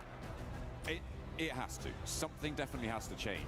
For me, I feel like Enigma Galaxy, they kind of, well, certainly we know how consistently Ralph will just sacrifice tournaments to hold on to Pachinki. So for me, I'm just unsure as to why Ida made the decision to stick to that drop spot. There are obviously other opportunities, and it sort of, it reads ego to me. It reads ego that they aren't disengaging. I liked 4th Thrive's adjustment. They were able to get in. They were able to get, I think, 2 eliminations right at the start of the match. Really, really nice stuff from that very peer position that they normally drop around. They were able to move on up. They exploited that situation. But I think that the second good decision that 4th Thrive's made in that scenario was not to hunt down Ralph, right? Because he's a solo. He's hiding in a corner. You don't know exactly where he is. You disengage. You don't go hunting, because a solo in a corner in Pachinki, you could lose a player to that very, very easily. So I liked their withdrawal there coming on through. The other side of a hot drop in Pachinki that is a massive factor, certainly for later into the mid and later game, is the fact that in a hot drop, you don't get that loot truck, and you can't get it double either, which means that it went over to Vitality during that last match. It goes over to other teams who just sit on that northwest side. It's also an incredibly clear indicator that a hot drop is happening to a team out there, so they can grab that one and send on in to maybe pick up the pieces. Yeah, let's take a look at some of the highlights here before we get started, as these teams are going to get locked and loaded here in just a second here, folks. But yeah, you know, when we go back to that hot drop, it's wild to see. I've been kind of watching these two teams talk to each other all along here in Paris. And I'd see, you know, Enigma Galaxy players walk by Ida players and kind of have some exchanging of words. And I was hoping they would kind of get this settled before the finals, because I think it's just a devastating loss for this to continue here for both of them. And in the last game, it showed, just like, because guess what? 4 Thrives. They came to party right after. They were like, oh, you know what? There's a silly fight happening in Pachinki. We'll take those eliminations, and they got some of them, right? So I think now that you have 4 Thrives, especially now on the hunt for this, it's got to make, you know, Ida, and Enigma Galaxy have to start second thinking, I think, some things. But at the end of the day, like you said it, you know, for those of you guys that don't know Ralph's true name, it's Ralph Pachinki Sanchez Montero III. Okay. Pachinki is in the name, right? And he will refuse to let it go. And I mean, they've dominated it, right? We saw them be able to take out Ida, but now that you have 4 Thrives coming into play. And it's got to make you second guess things. I mean, I'm pretty sure that dropping in Pachinki is in Ralph's will somewhere. Yeah. For when he eventually, hopefully, in the very far future. But if he keeps dropping in Pachinki in-game, he's certainly not going to have a long life expectancy. Aurora Gaming able to do the business, but we are going to head to a quick video whilst we get this lobby ready to rock for our last Pachinki today.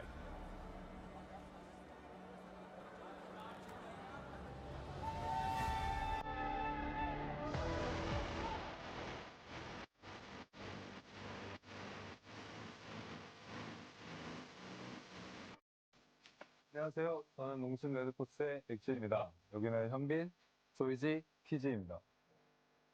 프로 선수로서 경쟁하는 일은 항상 힘든 일입니다. 하지만 이런 플레이 라운지에 오게 되면 즐거운 게 되게 많죠. 저희가 이 플레이 라운지에 왔기 때문에 이 플레이 라운지에 있는 것들을 즐겨보겠습니다. 가시죠.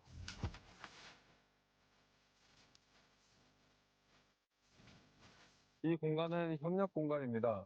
대회 측과 소통하거나 협력해야 될 일이 있으면 이곳에서 해결하실 수 있습니다. EWC 공간에 있는 한 공간 중인 탁구장이 있는데 저희가 한번 재밌게 해보도록 하겠습니다. 오! 빨리 나왔는데? 어이씨, 뭐야? 여기는 여러 가지 즐길 것이 있는데요. 저희가 한번 다 체험해 보도록 하겠습니다.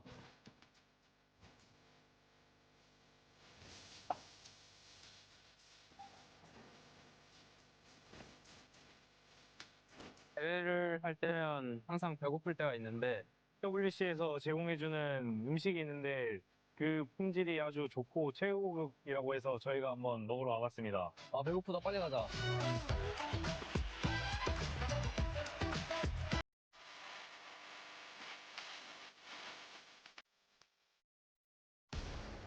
Welcome back to the Hot Drop Watch here as we await the fate of Pachinki. It is still undetermined as to who is going to last the longest in that location, and if we may have a 4th, a 5th, or maybe even more teams. Perhaps everybody is going to Pachinki. It's going to be a 64-player brawl in the center of the map. You know what? I'm in. I want to see that action. That would be absolutely insane. I mean, if it was going to be possible, now would be the time because it's the last one of the day. But you know what? It's time to see what exactly is going to happen as we get into the map. Final Erangel of day 1 of the finals. Now let's see who's going to be able to put some serious points on the board before we get into the sandy deserts of Miramar. I mean, I'll take non-serious points at this stage. Of course, every single team would as well. Plane path on the west side of the mainland here, coming through from North George to the west point of Sosnovka military base. And it will be going fairly close to Pachinki, so we're not going to be denied it by the plane path. Hora out early over towards Severny. Tiamba over into North George. I'm keeping an eye out to see if any of our teams on the hot drop are going somewhere else, but I'm really not holding my breath. I kind of am here. Oh. You know what? I will say, yeah, you can see already. Look at that. Looks like we're going to see another hot drop in Pachinki as Ida and Enigma Galaxy are headed in that direction. Uh-oh. Very, very interesting. I will say, though, we got to give massive props to Enigma Galaxy for being so high up on the leaderboards, considering that they've been dealing with this all day long here. I mean, they're in 4th place, 30 points. That's pretty insane. Sure, I mean, they were able to take a chicken dinner towards the start of the day, right? So they do have a little bit of a foundation to try and do this with, but they could be so much further ahead without this situation. It looks like we're not going to see a 4th Thrives flex out. Instead, S2G are the closest by on the southwest side. Nongshim Red Force, who have yet to touch the floor off their parachute, could potentially also flex in from the southeast side, but I feel like S2G are the most likely right now to cause problems for Ida. Enigma Galaxy on the north side of Pachinki, they're split right now, but you can see Rita on that off angle could be quite important. Ralph seems like they know he's in this building, but the nade won't connect. Yeah, that was a warning nade for sure. You can see Satan up on the roof here, or on this ledge, trying to get a little bit of information. He knows exactly where Rita is. It's a big stalemate, though. This is the hard part about these hot drops, and I can hear it. That loot truck is now driving on by. The precious loot. Satan's like, that should have been ours. I want it. No. Oh, Lord gets knocked. And did he get thirsted? No, he actually gets beat up pretty bad. Satan, through the door. What a clutch knock for this team. Able to take out the off angle there, and Ida are going to really struggle to get back to this one. It's across the road, and I don't think you can break past that. The res, though, in the meantime, is going to be there, and because it's so early in the game, it's so much less likely that you've got the nades on side to just completely suppress that res position, which allows Enigma Galaxy to go back to 4 and leaves Ida stranded on 3. Rita getting knocked there is the most crucial part of that fight, Jukes. Man, that was an insane shot there from Satan. I mean, that's that game sense, guys. Shooting right through the door. He knew he was there, and he makes the play for his team. It's one of those micro plays, right? That when you make that kind of play, it just changes the entire situation for your squad. And now, because of that, Enigma Galaxy up ahead against Ida. They still have to get a little bit more pace to it, though. And Ida are retreating now right to the southeast point of Pachinki. They've read that immediately Satan can move out, get this position on the off angle that they were previously in control of. The fact that they're aware of that is good, but you're just going to keep losing players. At this stage, I feel like Enigma Galaxy definitely have had a better result so far in this Pachinki hot drop. They were very ready for it. As you said, they will have known, they will have been aware that this is unfurled. Yeah, and what are you going to do if you're Ida at this point? I mean, look where they're at on the leaderboards. I mean, this is crazy. 16th place, only 2 points so far.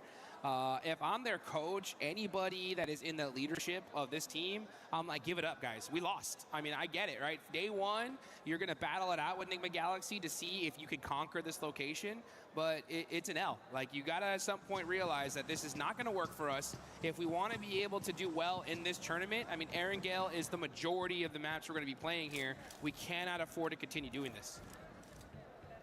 It is pretty devastating. They have only lost 1 player this time around, but the loot is going to be fairly thin on the ground. The vehicle condition, like, I don't know, man.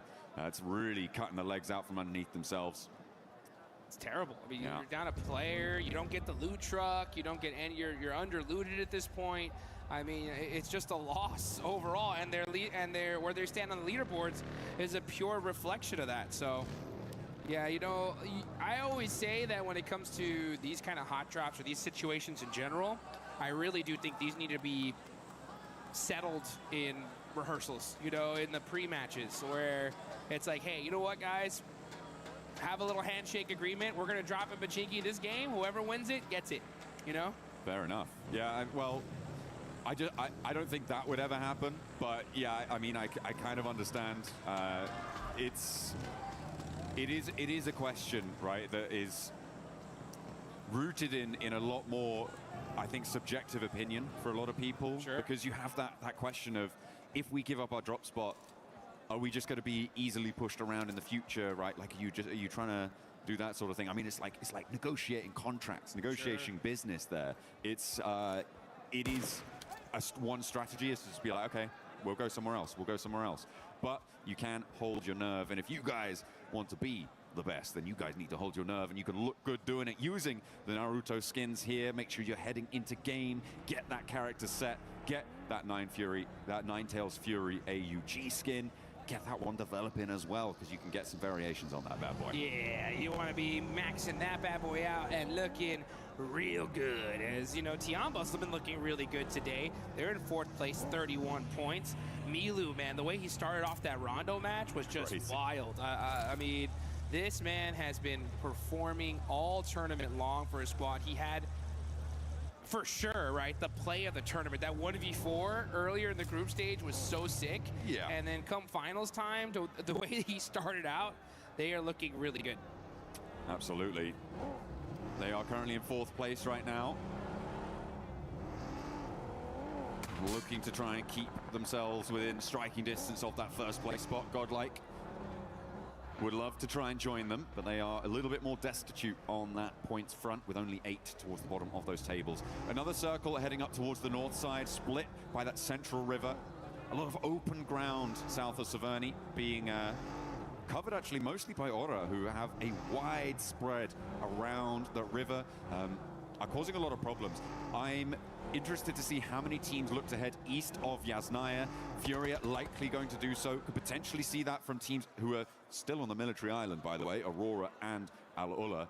And maybe we'll see it from one of the two teams who are still in Pochinki too, because, well, it looks like either looking to push back in and re-engage. Enigma Galaxy have been working the ground in the meantime.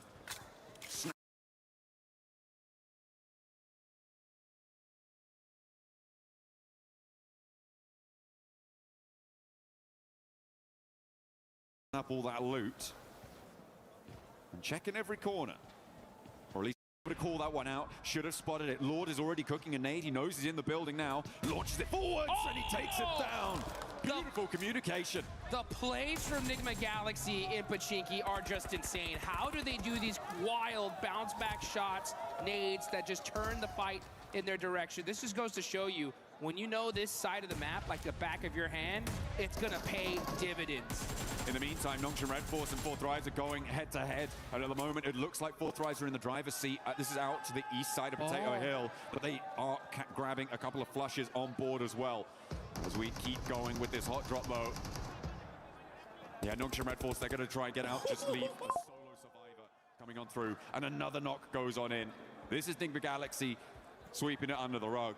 They're putting this hot drop to bed. It cannot come back tomorrow. It would be a terrible idea.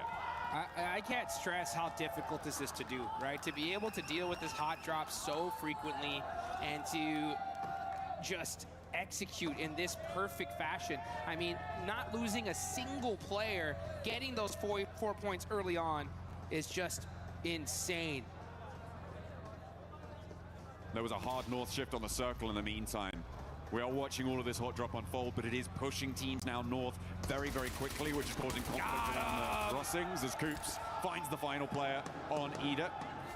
And down they go. All four players from Enigma Galaxy are there, and no third party came on through as well. Now we're going to jump over towards the teams that are looking to put pressure on up towards the north side. We talked a little bit about Nongshim Red Force losing 3 of their players. Fourth Rise lost 1, but they did manage to get the 3 points for that fight. They are both still south of the river. Ulf, Orangutan now on this northern side of Rozhok River and trying to get their foothold to move in towards those shooting range hills, potentially over towards Severny Way. Yeah, we've been really focused on that Pochinki fight for so long. This zone is all the way up to the north, like you mentioned. We already got Furia up there in Severny, E-Arena over by shooting range right now, taking that Snake Hill position. And now we're gonna see a lot of these teams start make that rotation. Aurora Gaming, oh, the one rock! You gotta hit it for good luck. That's a map open right there, guaranteed. 100% looking at Yeah. No ways. I think we're gonna go here, guys. Oh, is he gonna go again? Oh, no. Oh, okay, we're getting a little replay. This is on the Fourth Rise and Nongshim Red Force fight.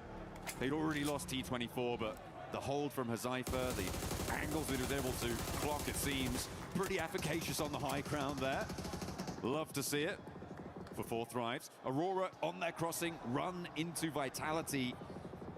Looks like they may have run their last across these bridges. This western hold looking quite good for Vitality, who, for the time being, have been a little bit quieter, I think it's safe to say, than their group stage performances, but they're still very much there. They're still very much present. Well, certainly their presence is being felt by Aurora on this northwest side. Vitality. Oh, southern shift here, and a big southern shift. This actually might be really good for the side of Enigma Galaxy, as they're going to be mushing in super late here. And are you kidding me? If this zone actually south shifts one more time to Roz, that would be devastating for this lobby. Aurora, I'm trying to figure out, what do you think they're doing here, right? They're over there by North George, splitting up, maybe trying to find some late loot. Well, I mean, they were being held out by Vitality, right? So you're right. They're just trying to take a turn around the town to maybe allow Vitality to disengage and then maybe re-engage later on, see what they can do with a little bit less pressure from the river crossing on that front. Team Flash over on the east side need to settle their score with Al-Ula to try and get towards the circle. And it is not looking pretty for Al-Ula. They lose a player.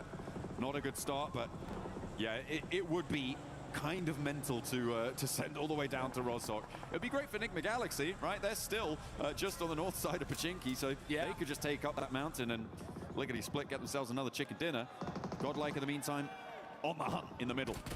Getting stuff done, getting bits out to Aura, and it seems that they are going to be able to take at least one and get the flush for Godlike. Mormon, the nade looks good. Puts them all the way down to 1 HP. Mormon, pow, pow, pow. That's 12K getting the finish. And look at that. I mean, teammate instantly there with the vehicle to make sure that they can get him over to safety. So Aura going to have to go out pretty early here in this game. Only one single player up, see what he can do later on. But now we're off to the gas station with a Furia. Keeping their eyes onto Team Flash. Win has the P90 and the ghillie suit. So he definitely won that crate drop. He came out absolutely stacked to the teeth and hits the tree for good luck. That is a necessary thing to do here, folks. Yeah, absolutely. Bold Just a strategy. Little tap on the tree, you know. Tap, tap, tap. Little shout out to Mother Nature there, just saying hi, and then gotta make sure it's secure. Yeah, and then proceeding to unleash lead into the hillsides around him. Hopefully. With that P90. Team Flash getting out of dodge from this.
Third party.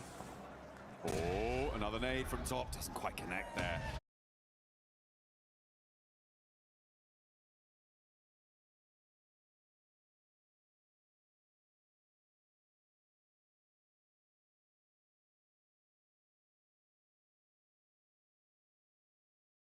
Nowhere to go. They're going to roll right on top of this.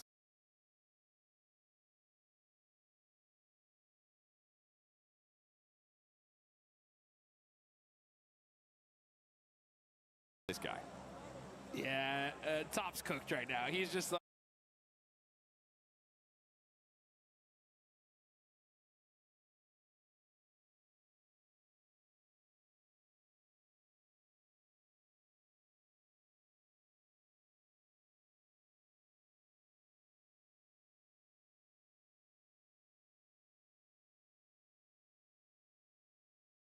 I think I'm just gonna lay down right here. He's on the simmer. For as long as I possibly can. No standing up for me. It's straight hit the deck time on the side of Top. But hey, you know what? That's good, right?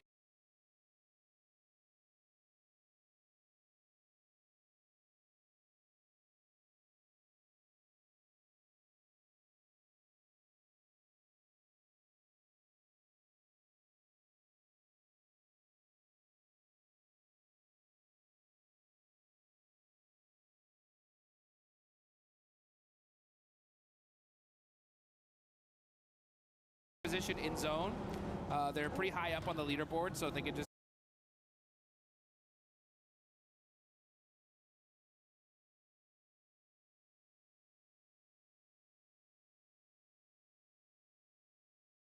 hang on, get some placement points. That'll be good for him.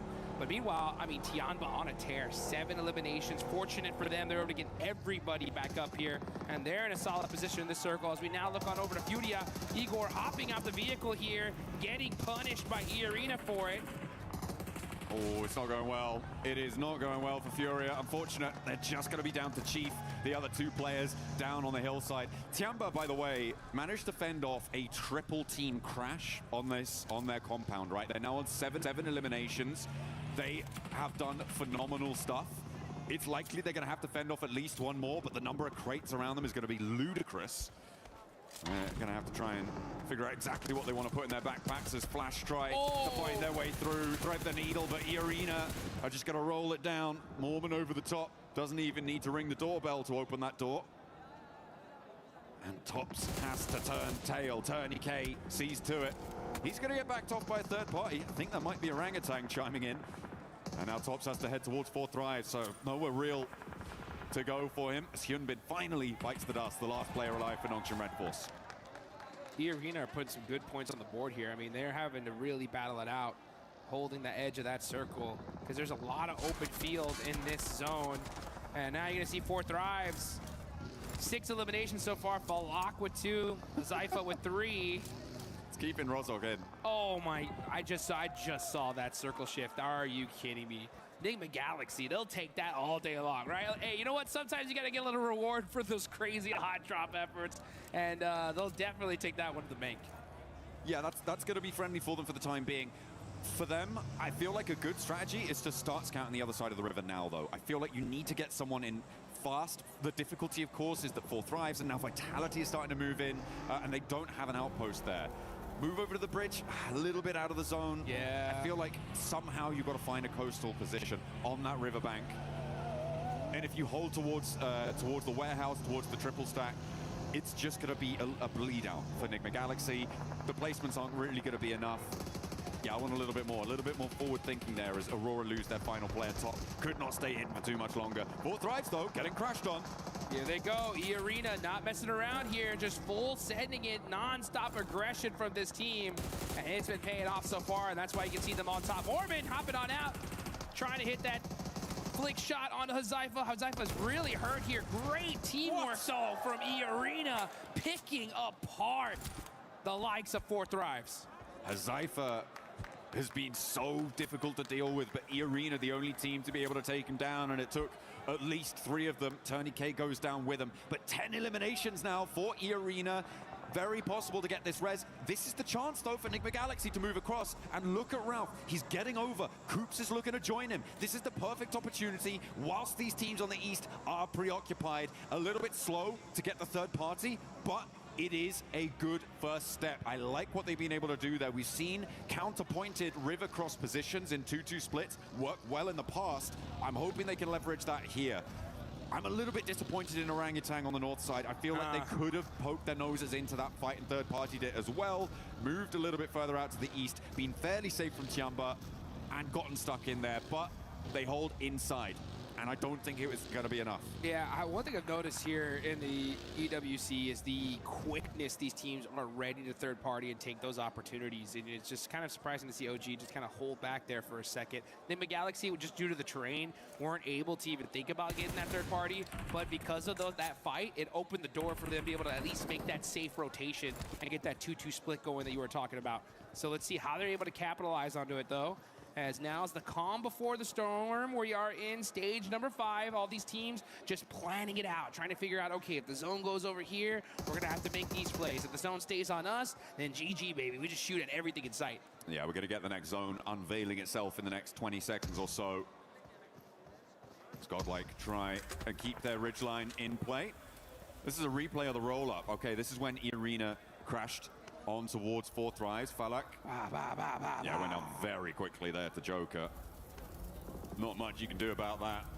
When the flying vehicle launches over the top, the bunny rabbits bound on into your sight lines. He wasn't ready for it, which is kind of unfortunate. Next circle, though, comes in Jukes, and it will head over to the west. So I think the Galaxy do have to get on the road. Ulf fairly happy in their compound, but Godlike are putting pressure on.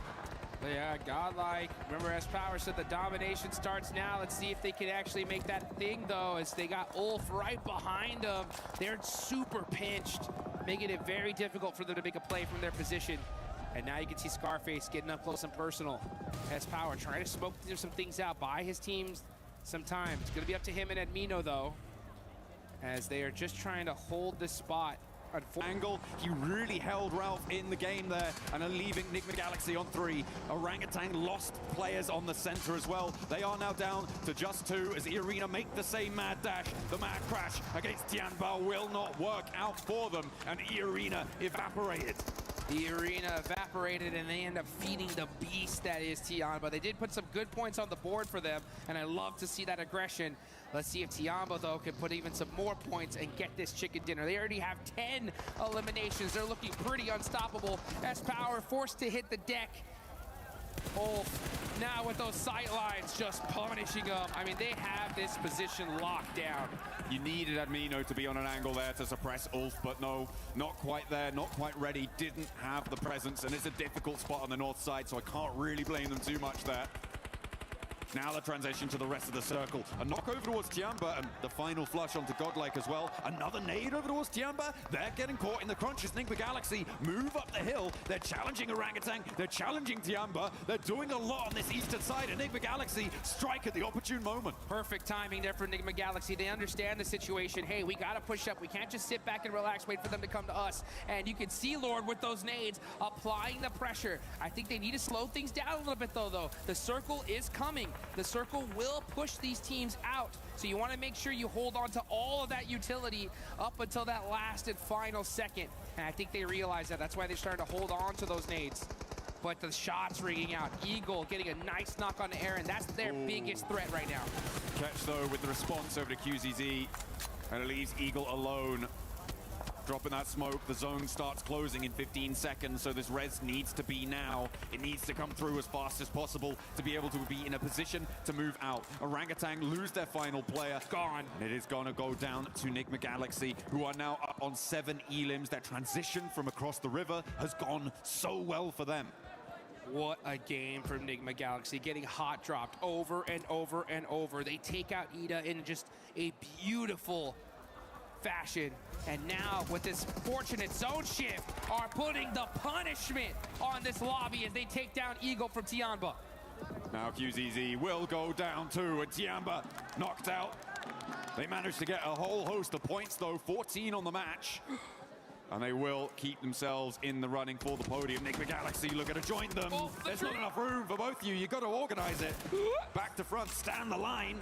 But Vitality gonna have to leave as well from their cover on that south edge. Does Solus not see Satan right there in that corner? He had to see him now. No, he's too focused downhill. Oh, never mind. It's gonna be Axel that catches him out. So it's all up to Vitality. Axel, the last player up. Is he able to survive? Oh, Ralph gets knocked as well. Ulf are captaining from this compound for quite a while now. They haven't had to leave it. And when they do, it's against 2 duo teams with one of their players on either side knocked. For Ulf, this should be a clean sweep. There are no two ways about it, but it might get a little bit hairy. Lord is shut out first, and Aaron doesn't even hit the deck. A 2v4 here would be needed for Vitality, and they are getting cut across, sliced and diced. Ulf are on the hunt. Downhill, they roll on in, and it's just Razy to stand in their way. The smoke billows, the P90 at hand. You couldn't ask for a better setup, but Ulf are here, and they have the nades, the ordnance to blast them apart at the seams. And that is how you do it, folks. Ulf just taking full opportunity there and capitalizing it on it. We love to be able to see that. That building so strong. It was in circle all the way up there towards the end, but they didn't just sit on their hands, right? They just saw, they hunted down every elimination they possibly could, and then once they realized that those teams were weak, they pushed out immediately and were able to get it done. Some real heads-up plays, some proactive plays during that match. I mean, we focused a lot at the start on the hot drop, but the rotations up towards the north side also came in to be really impactful later on into that match, right? It was the teams that got there early that had the staying power. For me, a highlight of that game was also Tiamba holding off against the triple crash. It was Aulula, followed by S2G, followed by Aurora.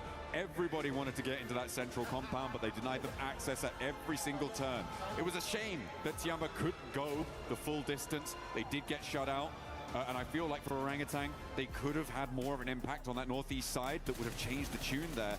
And hopefully they can find those opportunities in the future. It would be great to see them perform at the level we know them to be capable of from their performance in the group stage. But it is looking pretty powerful on multiple fronts. It's so tough. I mean, everybody here is playing just hyper aggression, zero hesitation gameplay here live in Paris. The second you see an opportunity, these teams are taking it.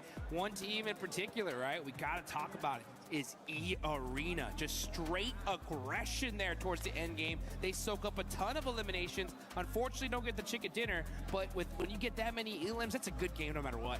Yeah, that fight with 4 Thrives over the ridgeline worked out well for them.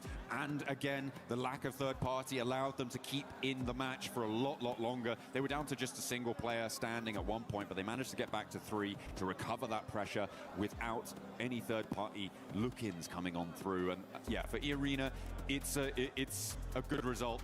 I would even say it's a great result to keep them at the top of the tables, to keep, well, I don't know if they're actually at the top of the tables anymore. We'll have to double check that, but a man who could find out is Kalaris down on the stage with E-Arena. I'll try my best, John Allen. Yes, that's right. E-Arena looking fantastic so far, so let's ask them a few questions about the games here to get things rolling. So first things first, your previous win going up against Furia. Were you surprised by Furia's approach to the late game? And talk to me about that late game in general after you got the win. ในเกมที่เราต้องเจอกับฟิวเรียนะฮะในเกมที่เราชนะเมื่อสักครู่เนี่ยฮะตอนที่เราเจอกับฟิวเรียฮะเรารู้สึกเซอร์ไพรส์ไหมกับวิธีที่ฟิวเรียเล่นเพลย์สไตล์ของฟิวเรียในเกมนั้นครับก็แปลกใจครับแต่ก็รู้ว่าเขาเล่นอย่างนั้นอยู่ครับก็เลยไม่ได้ตื่นเต้นเลยครับ Well, we expected, but we still surprised with how they approaching the teams. But even though the last result is that they're winning the games. Okay, so you guys got very close to qualifying via the group stage and then came really close to not qualifying via the survival stage. So has there been any difference in approach here to the final? What has the team talked about to adjust here coming into the finals of PMWC? ก็ขนาดที่2นะฮะในกรุ๊ปสเตจเราก็เกือบที่จะได้ควอลิฟายแล้วส่วนในรอบ survival stage ฮะเราก็เกือบที่จะตกรอบแล้วด้วยซ้ำในตอนนั้นอยากถามว่าในตอนนี้ฮะรู้สึกยังไงบ้างครับก็พอเราเข้าไฟนอลมาได้ใช่ไหมครับก็ทุกอย่างก็เริ่มใหม่ครับทุกคนเริ่มจากศูนย์เราก็เริ่มจากศูนย์ก็เลยไม่กดดันอะไรครับ Well, right now we have zero pressure at all. So we are here to win, of course. And it's like since everyone, this is a new day, new group. So this is a champion group now. Everyone's starting at the 0 point, so that's no different. And we're gonna claim all the glory back to Thailand. Okay, so that does it then. Well, thank you very much for the answers. That does it down here on the stage. We'll be with you for more from PMWC in just a moment.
Today, our players are taking on a brand new challenge, Drop Hunt.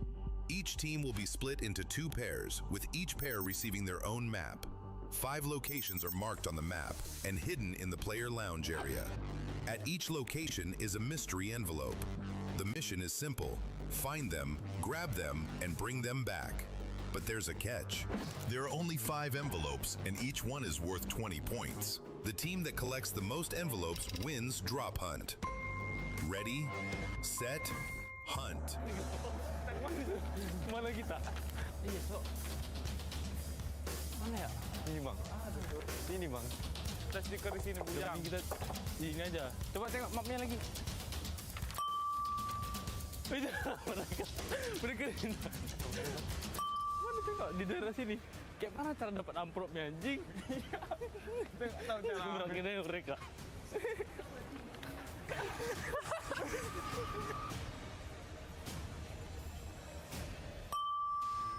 Oh yang ini.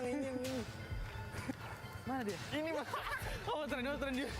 Ambil. Gini. We have 3, they have 2. We lost. Yeah. Nangis dulu jangan nangis yang. Let's go.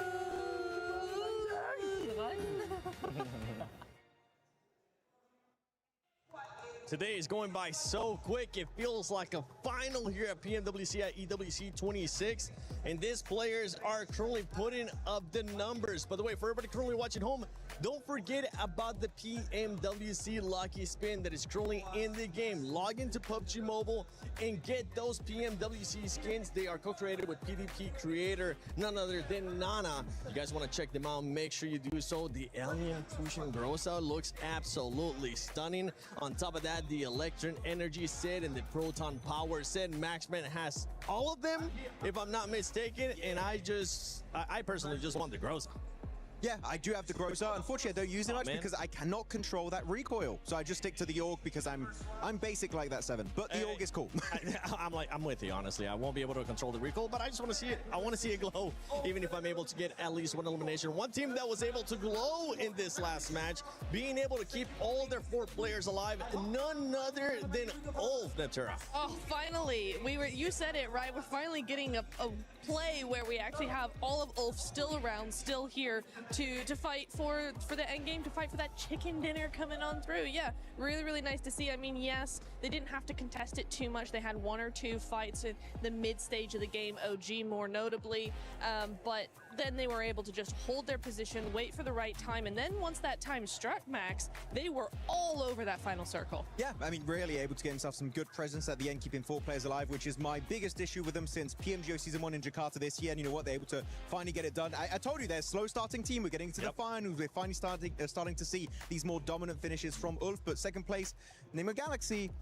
I got a segment later on, but you know what? It's good to see that once they do get out of the hot drop 7, they can actually put up big points. They can put up those big points. Talking about big points here for some teams, it was none other than Godlike and OG. This was a match that they really needed lace because the middle of the pack teams were eliminated very early on. They needed to be able to catch up, but both teams were only able to catch 5 points apiece.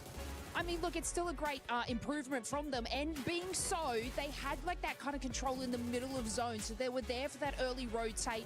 I would have liked to sort of see, I guess, OG apply a little bit more pressure to their eastern side. But still, to get to that point after the first couple of matches is a better thing for them. Obviously, we talk about slow starting teams, and they are one of them.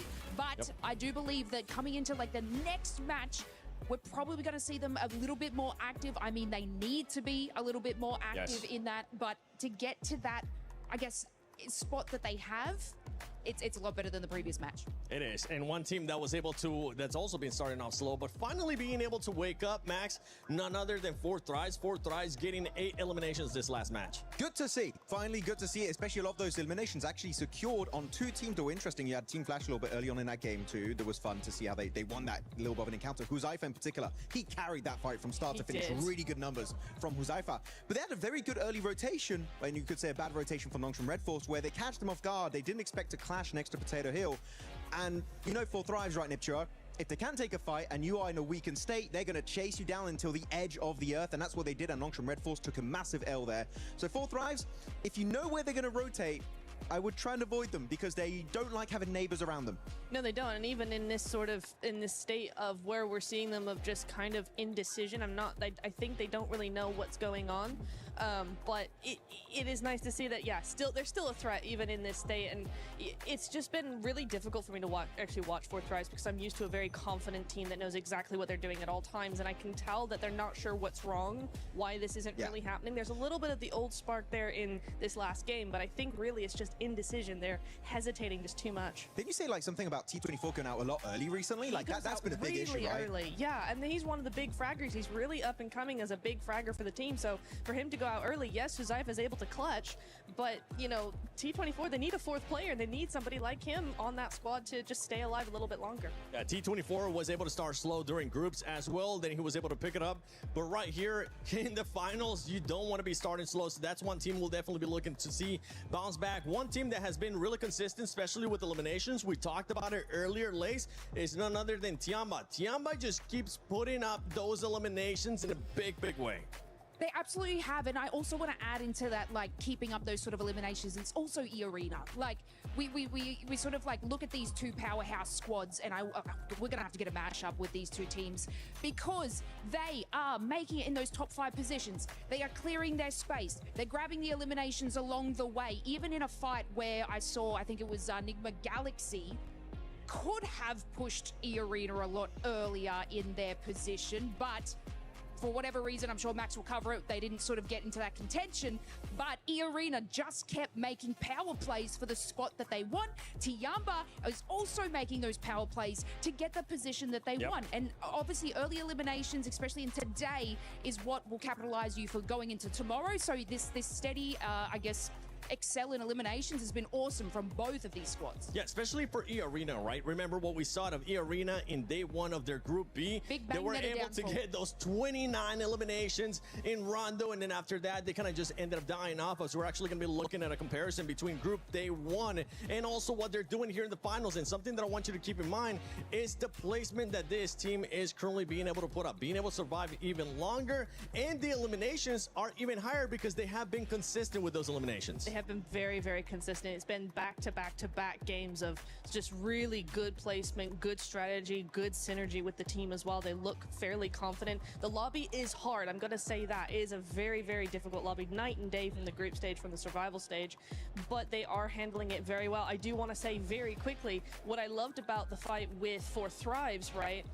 That dip, the way they use the terrain, because there's a bit of a cliff area there, it's a dip, and then you got those 2 cliffs, and what actually they ended up using is they went off the cliff, back behind For Thrives, and then used that terrain where they couldn't actually see to move around in front of them as well. So it gave the illusion that they were everywhere at once when really they weren't. And for a team that is slightly struggling like For Thrives, that was just the death knell. So very well played by EA. Good knowledge of the terrain and great synergy overall. It was a magic trick almost. It was. Houdini. It really was. Max, there is something that has been pretty much pissing us off when we talk about Erangel, and that is the hot drops that we're seeing between Enigma Galaxy and none other than Ida. It's good for Enigma Galaxy right now, but Ida is just, they're just squandering their hopes. Yeah, I mean, Enigma Galaxy, you saw what we could do when they can actually get out of the hot drop, but here you go, Pachinki, Enigma Galaxy dropping there since the 1990s at this point, and Ida going to be joining up on this one. And initially I was like, okay, Ida, you should not be going for this hot drop. You know as a clear-up fact that Enigma Galaxy will never go up this location. And it's almost getting to the point for me, Niptura, where I'm thinking, Enigma Galaxy, maybe this would be a good opportunity for you to start leaving, because Ida are not just ruining your Orangles, they're ruining your entire tournament run so far. Yeah, it's really weird, right? Because for Enigma Galaxy, it's like Ida is the newcomers. They need to get out. Clearly, it's not working for them. They have 2 points over the entire day. 1, 2, that's it. But you're right, Enigma Galaxy is ending up ruining their tournament chances as well, because we are seeing really good performances from Enigma. I love how they've been playing, but they're just entering the zone way too late because of Ida. Yeah, of course, we did say this game was good, right? Because they got out of the hot drop as a 4-man team. They lose a single player. I promise you, they do not get a finish like that. They do not get that many points. So right now, Enigma Galaxy, I would say there are other options available, and I understand it's your drop. You've been there for the longest time, but I do not care at this point which team leaves. One team has to leave. This is a waste of time, and it's making me angry, and I'm just looking at that on the early game. Can I also just interject here and go, Ida, what are you doing?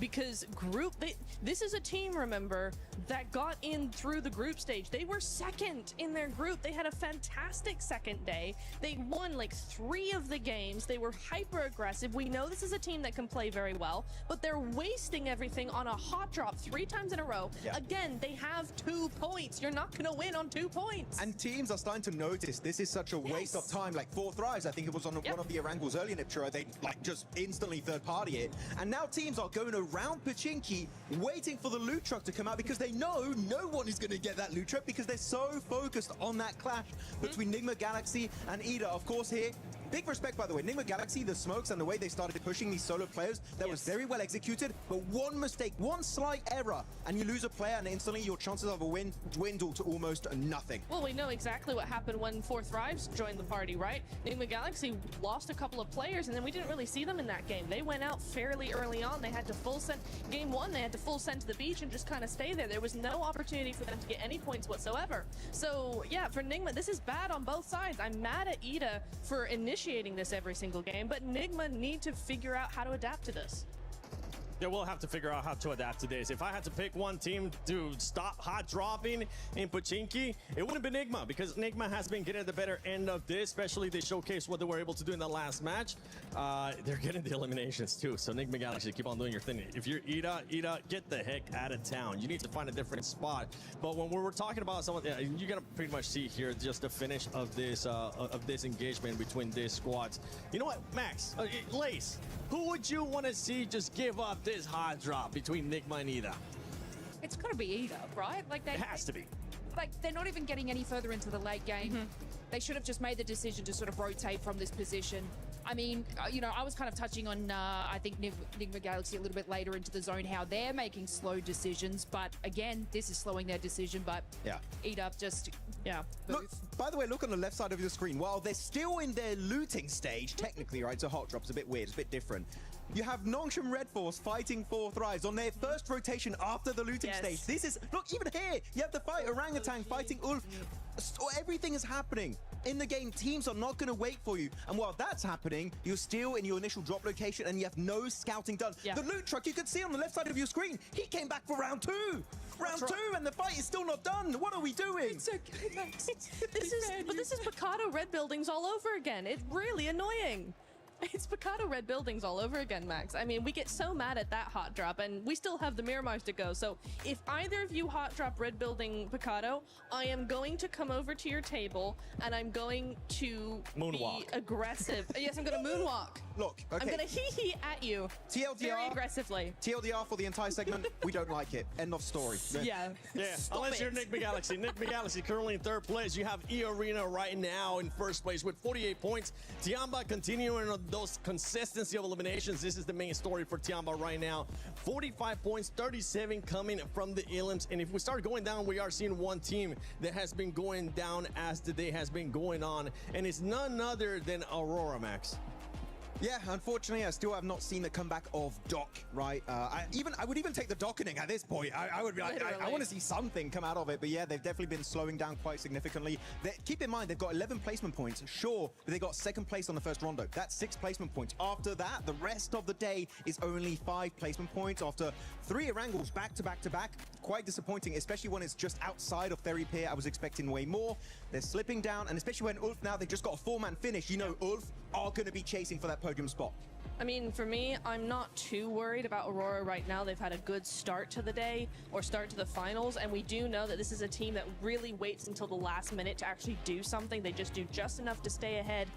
But the problem is when you're seeing teams like Ulf, like Vitality, we haven't even seen Vitality at their best yet. You know, teams like this that are going to be coming up and gaining that momentum as the days go on, Aurora are going to get left behind pretty quickly. So you are worried or you're not worried? I'm on the fence as of right now. At the end of the day, I'll be a bit worried. Okay, because you say I'm not worried, and then you started sounding very worried to me. I'm not too worried. It started to sink in. She's like, oh, actually, this isn't looking too good. She just kept saying more teams, and I'm like, okay. That sounds like you're contradicting yourself here. 4 Thrives ends up finding themselves here in the first page, but going here towards the second page, we really haven't seen much lays out of S2G. With Furia, it's been a hit of a miss, and then we got some of the other squads there. S2G are getting busy, right? But they are sort of like losing the contests on these fights. They're able to get the placement points. It's been great. Chicken dinners are coming through, but it's kind of like more of a gifted scenario in a lot of segments. But you've heard me about Fury, guys. I'm not going to go on about that. But what No driver's license. Well, I won't carry on about that. But look, I even just want to touch on Vitality. We didn't really get to talk about them. They are playing incredibly scared. So Neptura, after your sort of worried statement, I am also worried in that sense because even in that final zone there, they had the western side to sort of scoop up behind Nigma Galaxy, and they did nothing. Yep. One team that I want to see more out of, especially towards that second page, is none other than Godlike. And I would love to see the player stats so far today because this is a team that a lot of people were expecting to actually finish pretty high. And it has to come with the fragging power of S-Power. And right now, for S-Power to give him a break, he is the only one that's performing for the squad, being able to average at least one. But the rest of the squad is just not looking good. It's looking pretty bad in terms of eliminations, and the reason why the eliminations are so low is look at their survival time. They're not even breaching the 20, and some of the players not even the 18-minute mark, which is not good in a lobby of this caliber if you want to be contending for that, let's say, top 5 situation right now. So Godlike, even looking back on this game, they should have pushed up onto, I think it was Ulf's compound, but they got very idle because the thing is, compared to the group stage where some teams might do mistakes and you might be able to weasel your way in, here you have to take fights head on if you want to have a chance to get very late into those games, get those placement points. Godlike, in a lobby like this, you cannot be hesitant. We've seen in your group stage, you have that raw fragging power from S-Power, from Admino, even Somei. And Manya is a great IGL, but you need to utilize it and take your chances. Yeah, what I've noticed is Manya is making these sort of scouting power plays, but the rest of the team is not supporting him, which they're getting caught out. So, I mean, it's surprising to sort of see that level that they're at right now because Manya is making incredible decisions, but it looks like a few other sort of on the team are just kind of tunnel visioning into the wrong direction, and then that's when they're getting caught in. Yeah, I think also one thing that we really need to think about, or they need to think about, is it seems like they keep going for positions that put them in a position to have to fight teams head on, and they're not succeeding in winning those fights. So if you want to make sure that you're actually going to get a position and be in there in the late game, you know, if you know that you're not really fragging out against these squads in the finals, then stop putting yourself in these tight positions in between teams that mean you have to frag your way out of them. Play a little bit more like Vitality, the way that they're on the edge. Nigma Galaxy as well, they're on the edge. They try to just wait out other teams, take a fight here or there, but just survive and keep their players for later. Survive. That's the name of the game, all right? Just survive. It's so easy. Why don't you do it, Godlike? Actually, I believe they will be able to turn it around. It is their first time here in the finals international event for a lot of its players. S-Power, I'm still proud of you, brother. You're still putting up the numbers, and I think you're going to do even more as the day goes on, as the days do end up going on. But for right now, let's send it over to none other than the stylish man, Blank, and our special reporter, Kalaris. Yes, the stylish man and the short man. I get it. It's fine. Don't worry about it. We've got ourselves Mr. Blank here to talk about everything you're my that's been going special on. little reporter, aren't you? Right, yeah. I'll try my very best to rise to the occasion. My special little man here on the stage here. Shut up and go away. All right, we've got Tiamba to talk about as well, of course, as they have looked stellar in terms of their positioning and how they've been kind of playing these games out, Blank. Yeah, they have been really, really good. I'm so sorry. I do love you, bro.